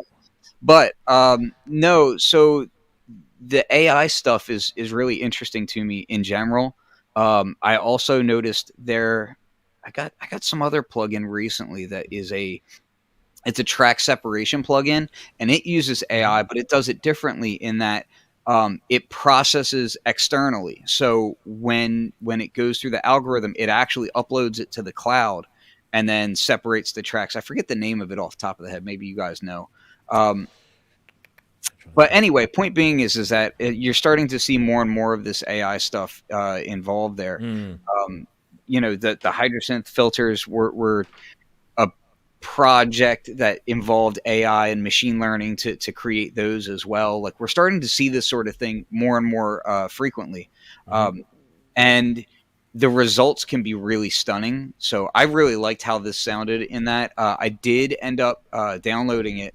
And again, I haven't had a chance to fully use it, but it's interesting to me how it does these subtle things and these heavy things. And it makes me want to do something like, I need to see what the latency is like on it altogether, but that's the kind of thing where I'm like, okay, throw that in front of whatever space echo I'm using and get this nicer saturation to go along with it, that sort of thing.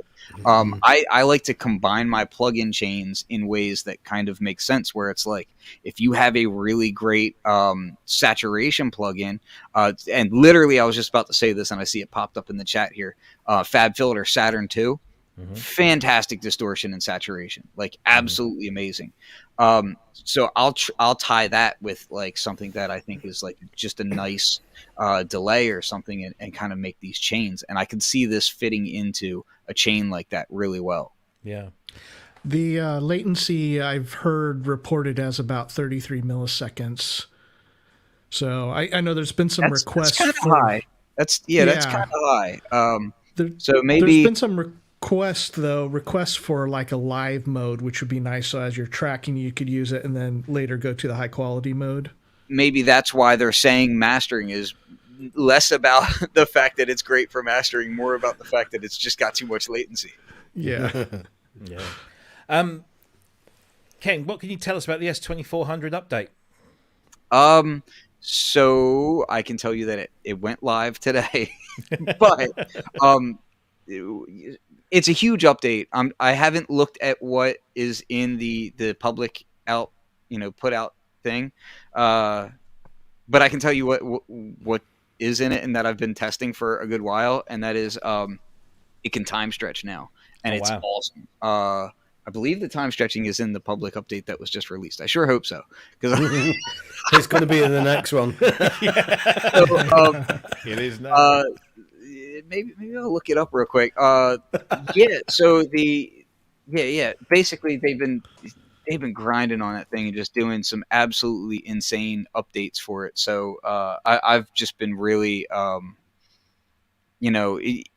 get like 2 updates a day from Mickey, the right, their main developer, and it's just absurd how fast they develop. But yeah, like time stretch and just being able to and bit reduction is in there now too. So which is actually really important, because one of the main differences between like a 1200 and the S2400, which it's kind of an homage to, is the fact that its noise floor is lower. Mm-hmm. And because of that, when you try to sample things and get the same dirt that a 1200 would have, there's something just a little bit missing there.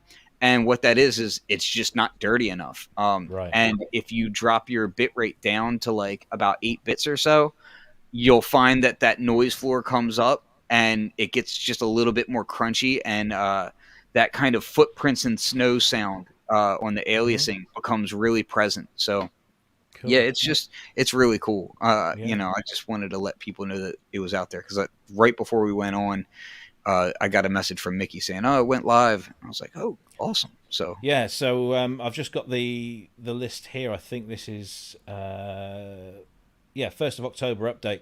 I mean, it's a hell of a list. I'm not going to go through it all, but there's yeah. I mean, there's been so much work going on. I'm trying to get to. It's always a little bit of a challenge for me to navigate the site for this stuff, because like when I click on it, it goes to like a behind the scenes area. Yeah. That kind of thing. But no, that's really cool, because I have to admit I'm really seriously considering getting one of these, and I have Alex Ball to blame for this. And I think Alex Ball's responsible for a lot of loosening of wallets in this area. And I heard his demo of it and thought, I just love that. I love what it can do, and I love that UI. And this has just made it a little bit more attractive now. So. Yeah. Man, I'm looking at it now, and I'm like, oh yeah, like they didn't have that yet. It's been this update's been kind of a while in development, and they're like, I highly encourage you to go to the site, and I'll post a link into the chat here so that people can see it. Cool. But yeah, time stretches in there. The ability to you can just grab a section, like if you truncate and then you go into that time stretch menu, you can see what the BPM is of your sample. Like these are little usability things, but they make a huge difference when you're actually using it. So you can easily calculate your BPM, and there's just a ton of improvements in there. Yeah. No, it looks really, really good. And it's, for me right now, it's Prophet 10, Isla 2400. I can't do both unless somebody dies. And I'm getting ready to invest in the 5-voice expansion board for my Prophet 5 here, and it's just I gotta say, like, that synthesizer is stunningly good sounding. Yes, it really is. It just every time I touch it, I'm just like, oh man. Yeah. Well, the thing is, I'm getting that vibe from the Polybrute at the moment. I really, really love it. Literally every time I turn it on, I find something new that I love about it, and then I watch these demos of the Prophet 10 or the Prophet 5, and it just sounds so lovely. It's got all of that Prophet sound and more. But yeah, it's going to be a toss between that and the 2400. But Christmas is coming, and petrol's running short, and electricity prices are going up. So maybe not. Anyway, no, I feel you. I just spent $250 on comic books for my son for getting ready for Christmas. So, wow. But of course I get to read them too. Well, yeah. Is. Right. So there we go. This last one that again just popped up literally about half an hour before we came on air. So we'll just give this a passing mention. We know nothing really about it, but it is another Labs instrument from Spitfire Audio. This is Siren Songs. We'll play the trailer so you can hear this. This collection of vocal textures, tempo-synced rhythms and pads has been made out of recordings from Laura Pamuk's debut album, Fountain, with a range of experimental processing, a testament to the limitless possibilities of the human voice. This is what it sounds like.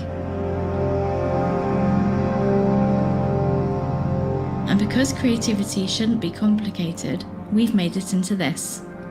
And best of all, it's free.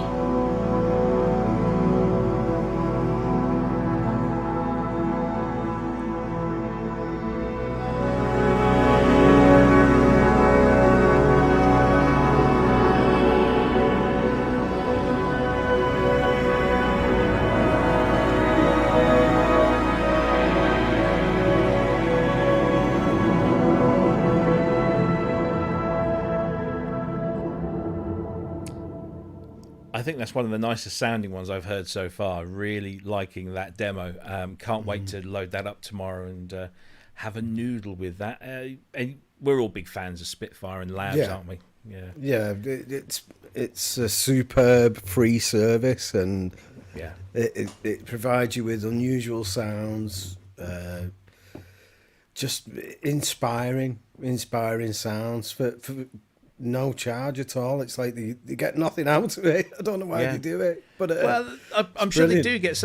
They get publicity. They get kudos. They get people in on Labs, and then they start them off on the $29 packs, and then before they know it, they've got a full BBC SO installation. But it's superb. It does sound great. It does. Ken, you a Spitfire Labs user? Oh yeah, absolutely. Their stuff. I mean, their symphonic stuff and their choirs are just, in another league. And for the most part, the prices that they charge are really affordable. When you look at some of the competition that they compete with, you're kind of left like, wow, like this stuff is surprisingly good at that price point. I'll be downloading this as well. I hadn't even seen that one, and I'm like, I'll have to get that. Yeah, cool. Chris? That'd be great. I think, with them, I have bought several different things from them, the BC, and then some of their $29 ones to use in addition to Labs. The thing where I like them is when they have great source material.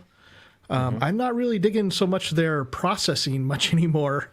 Like some of their effects are like, we've taken a modular synth and run it through reverb, but like some of their source material that, was it Mrs. Mills' piano is fantastic, used on a lot of classic albums, and to have access to something like that, or their strings, or I found the one of the later ones, they did the Pool House recordings. Yes. I don't remember what the guy's name is, but it was kind of interesting. I liked it. Yeah, they're doing some good stuff as always, and they just announced the winner to their was it Stargirl? I can't remember the name of the character now, but they did that their annual kind of score a clip from a movie competition. And luckily this time the winner was far less contentious. I was going to say their Westworld winner. But some of the stuff that was coming through that they were playing, like Run, really good stuff. So good kudos to them. Before we go, because we've got the guy here, we don't get him that often because he's a busy man. Ken, the last time we kind of saw you in public was just recently in Knobcon, and you were there demonstrating the new Hydrasynths to all that came along. What was it like actually being back at a show with real people touching real keyboards, and how good did that feel? It made me second guess the idea of me growing my hair back out. I've been in here, not around other people aside from my wife, who is a hairstylist, so I can kind of get away with things, and which is great because people are like, "Oh yeah, COVID hair," and I'm like, "Nah, I don't really have that excuse." But I'll say this. So my oldest is autistic and has a weakened immune system. So we take the situation extremely seriously in my household. And there was some trepidation before leaving as to what that would mean. And honestly, the worst part of the whole thing was the airport. That was really the plane ride. Even not even so much the airport was it was the plane ride back was a full flight. Other than that, my flight out there, I had basically my whole road to myself. Everybody at the show was very respectful, and for the most part, everybody was really rocking masks and sanitizing. We had stuff out there to sanitize everything. Yeah. So on that level, it was just. There was definitely a different feel, and the outside shows and the things that were happening had a much more subdued vibe about it. People were obviously not clustered together as much as they used to be, and that really, it's weird because Knobcon is such a family event. It's this thing where it's like everybody who's involved in synthesizers and everybody that goes there, everybody is these kind of slightly social outcast weirdos, and we all kind of can go there and feel that camaraderie.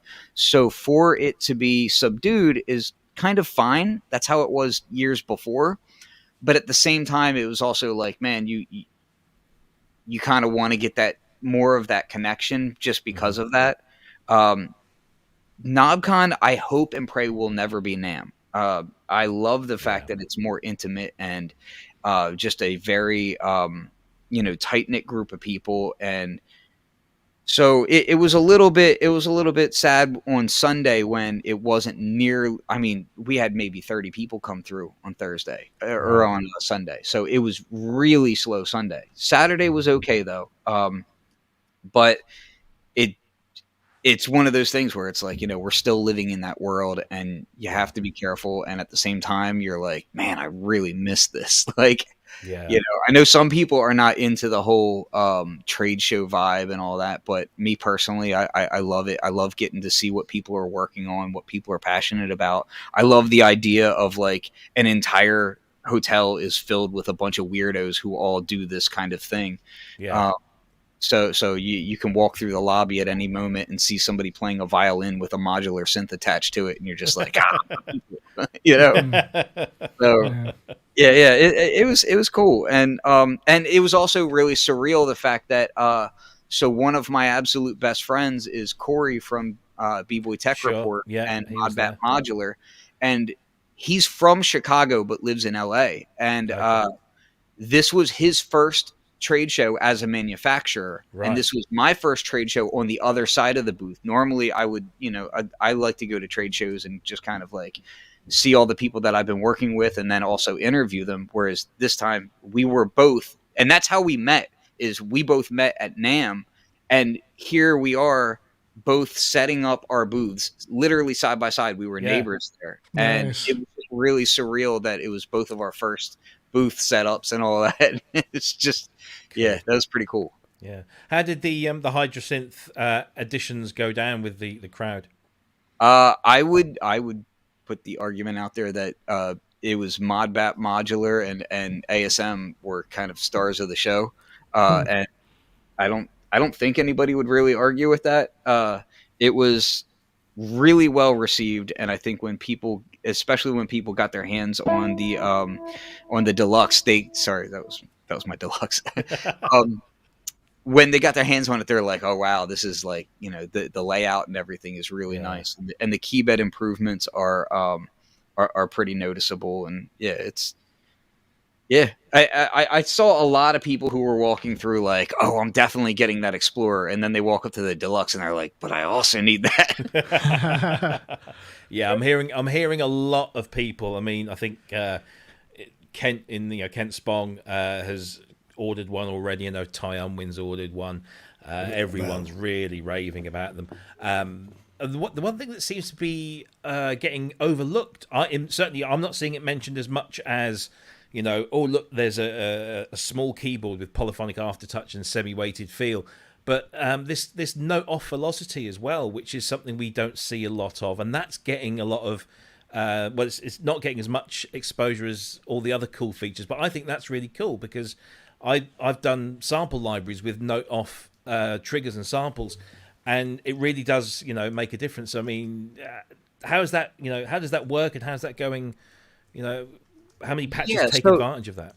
So it was something that was always supported in engine, but the actual keyboard previously couldn't do that. And now the Explorer, which is the small one here, it has it, as does the Deluxe. And that is a physical change. It physically was not possible in the previous keyboard.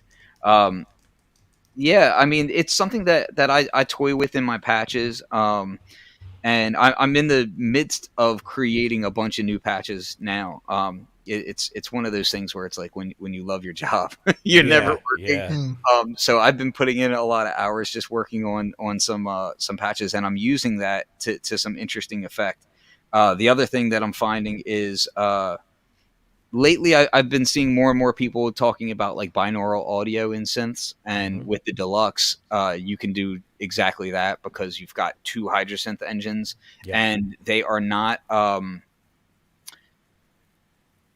So when I say it's two engines, a lot of times people will think like, okay, like it's just one chip and it's running two synthesizers, things in there, and no, like it's two separate chips on the board, and they're doing their thing. So when you stack them, you still get that variance between two. It's like you had two Hydrasynths right there. Yeah. And that lets you do some really interesting things. Can I show you a quick? Please do. So here's what I'm going to do. I'm going to try to not get. That's what I was changing in the audio thing. So hopefully we won't get any like echo. You let me know if you do though. Okay. Sure. Because I'm going to turn off the echo cancel and I'll turn on stereo. So hopefully it'll come through in the YouTube feed a little bit better. Keeping in mind, of course, that,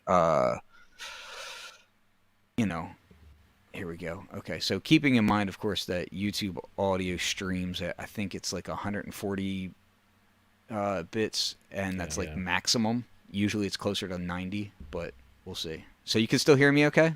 Yep. Okay, let's see if this works. Right. Can you hear that? Okay, so...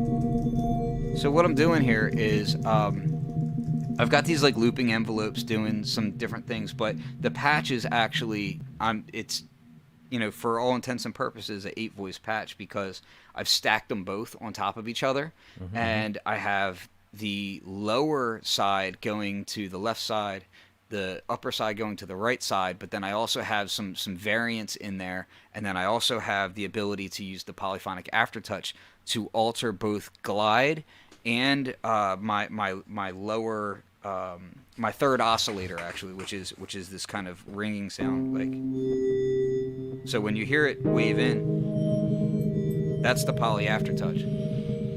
Gotcha. And you can just kind of do. So I can make it glide really quick or really slow, which is really fun. So if I hold this down a little harder, or if I hold it down lighter, you see? So you can just do these.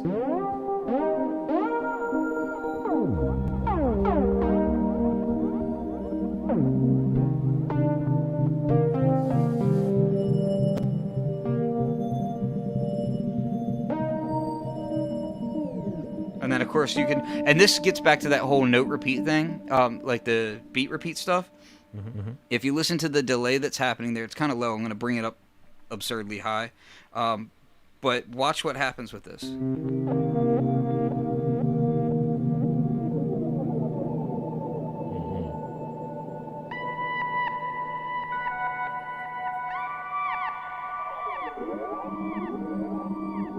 So I'm kind of like doing these like pseudo beat repeat sort of things with a reverse delay.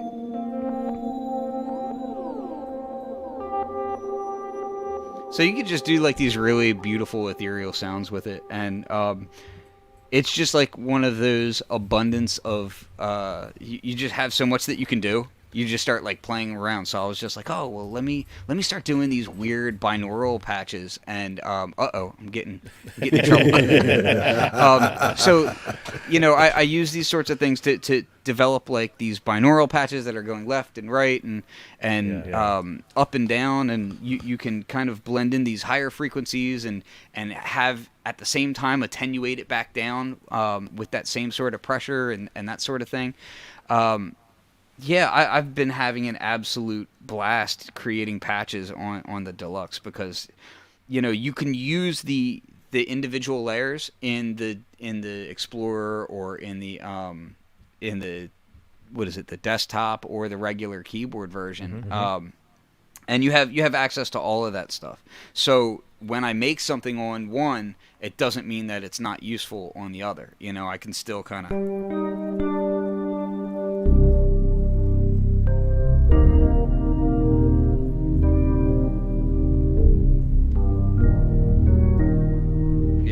really fun stuff. That's like, these are all technically binaural patches that I'm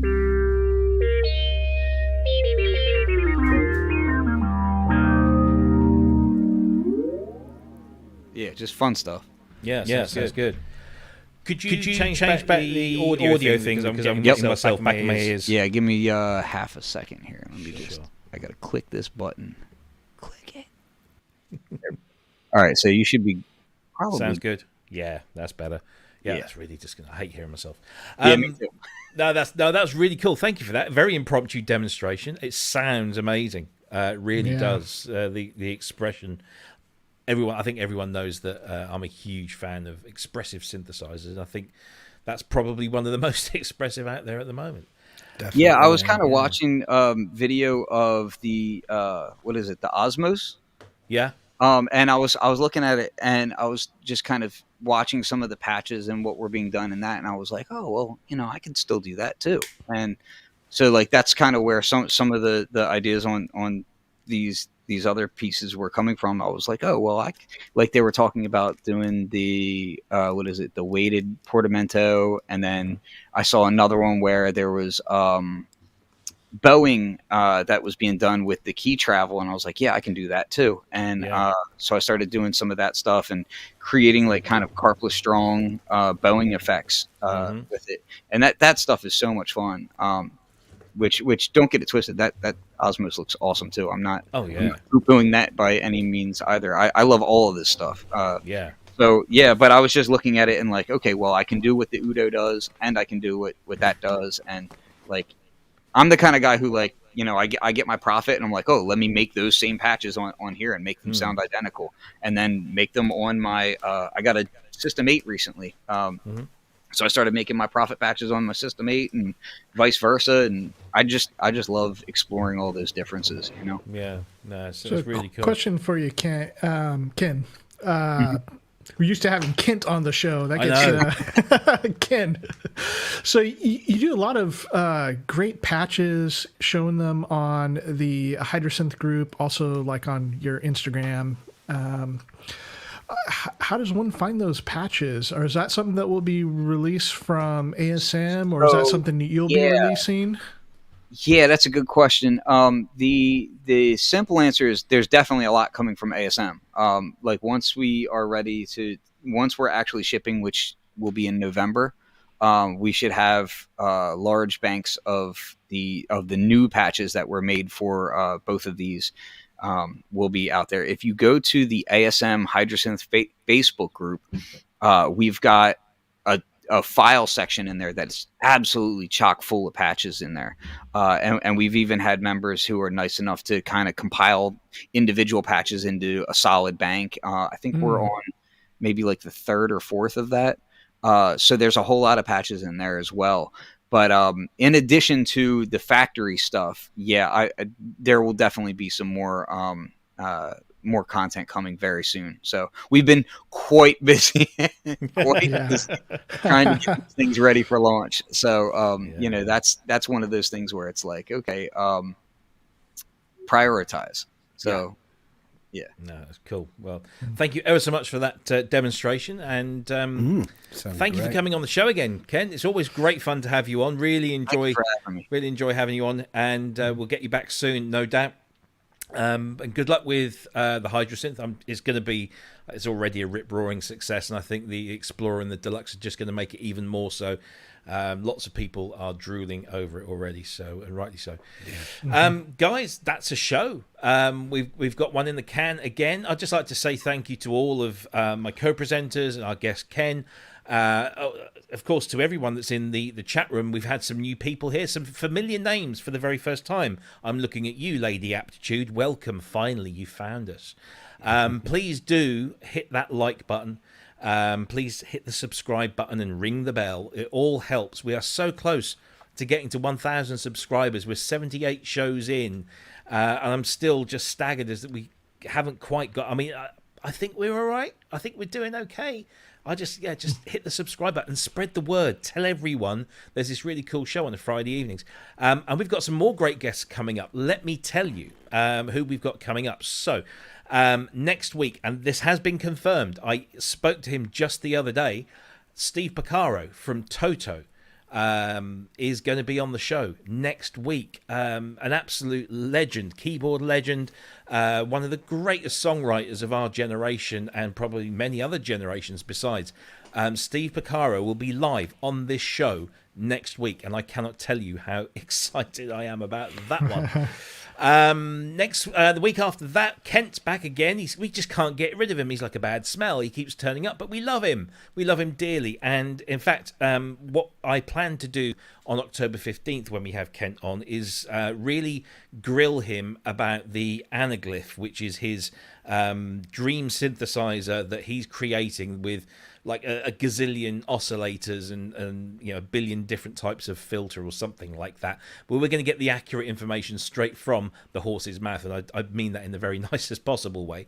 Coming up after Kent, as we get towards the end of October, we've got synth designer extraordinaire, Mr. Axel Hartman will be on the show October 22nd, and followed the week after, making his second appearance on the show, the former Simple Minds keyboard player across all of their great classic albums.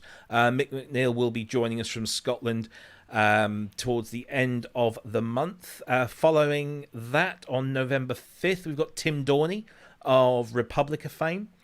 And then he's been in the chat room all evening and he's been contributing. Gaz beat us to the punch and he got him on his show on Wednesday and it was enthralling. But we are looking forward to welcoming Dr. Mike Metley onto the show. Of course, Mike is the guy behind the new book from Bukes, or Bukes. I don't know how you pronounce it properly. I guess Bukes is probably the best pronunciation, but I'm sure Mike will tell us. The new book is called Synth Gems 1. My copy is hopefully winging its way to me as we speak. I'm eagerly awaiting it. Every time the postman knocks and it isn't there, I'm disappointed. I cannot wait to have a look through that book. And we're going to be talking to Mike about that book on November 12th. So do join us for that one. And then we're hoping to get a few other people in over the the seasonal period as we get towards Thanksgiving and towards the holiday season with Christmas looming.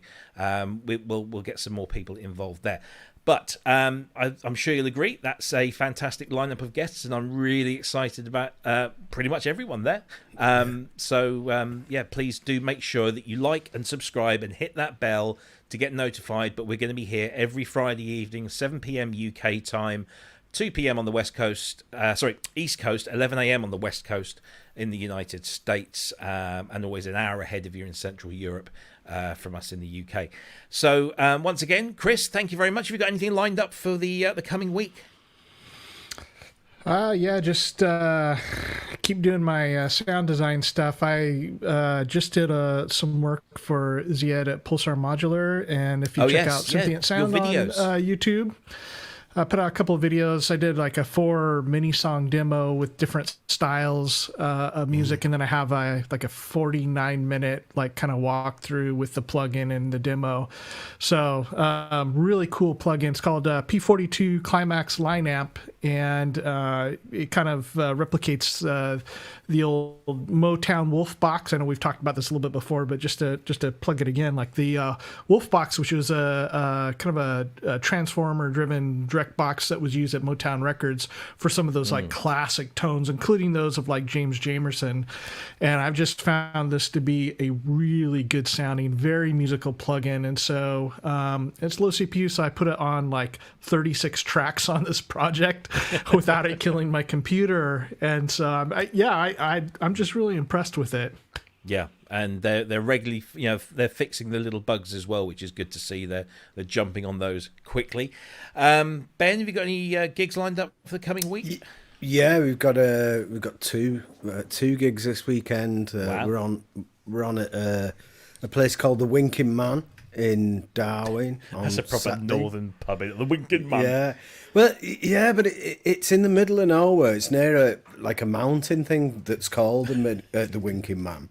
Okay, and it has like a separate building as a music venue. So you've got this little stone pub that looks like something off Emmerdale Farm. I'm sorry, you two, you won't have a clue what I'm on about. And then you've got this big music venue behind it that's connected. So we're on there on Saturday. That's in Darwin, and then Sunday we're on level. Yes, yes, I did, Kent.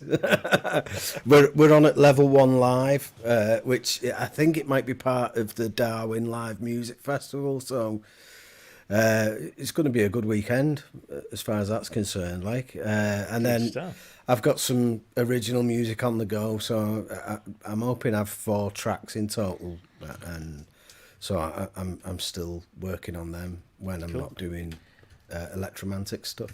And we might have something coming up in our future next weekend, mightn't we? You and me. Oh yeah, something very interesting. Yeah. We'll have to document that. Well, more on that. Yeah, we won't say. Yeah. Don't say, but it'll make an interesting video. Yeah, definitely. I'm just upset that I'm left out of this. Yeah, I know. Yeah, Well, continents, they suck. Feel really bad about it, but we're trying to have a little bit of a meetup as well. We get you over, but. Okay, what's 5,000 miles between friends? Exactly. I'm actually hoping to come over to the US early part of next year. Our bosses, because we dirty, horribly, well-vaccinated people are still not allowed in the United States. Actually, one of my colleagues who is actually working to get his green card, he used to live out here in the UK and is going out to live and work in one of our offices in Eden Prairie. God knows why you want to go there because it's so cold most of the time. But he's had to go to Mexico City for 2 weeks and stay there for 2 weeks, and then he can go into the United States because he's coming from the UK. So until November, I think. But yeah, I'm hopefully going to be in Florida early part of next year, and then seeing as NAMM is going to be in June, I'm going to try and wangle a work trip around the same time. So who knows? We might see. I was going to say something that's completely gone out of my head. No, it's gone. Absolutely gone. Right, so that's another show in the bag. Like I said, please subscribe. I've said it so many times, but please do. It really does help. We will see you same time, same place next week, where we'll be joined by Steve Picaro.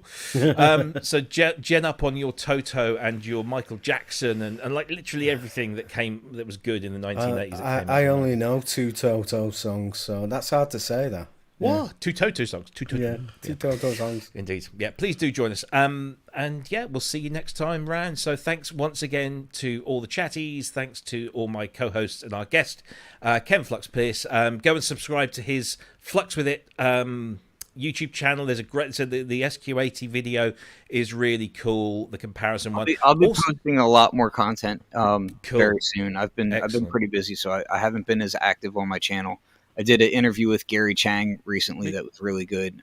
You got a proper job now, so and I've now that I'm doing this full time, it's opened me up a lot more because before it was like multiple things all at once. So yeah, I got some great stuff coming. Excellent stuff. Look forward. Now, do apologise to Mrs. Pierce because we saw. She wasn't. So please, Mrs. Pierce, we're sorry we kept him a little bit longer, but thank you for joining us. Yeah. Yep. So there you go. That's it. See you next week. Take care, everyone. Bye-bye. All right. Thank you. I always do that.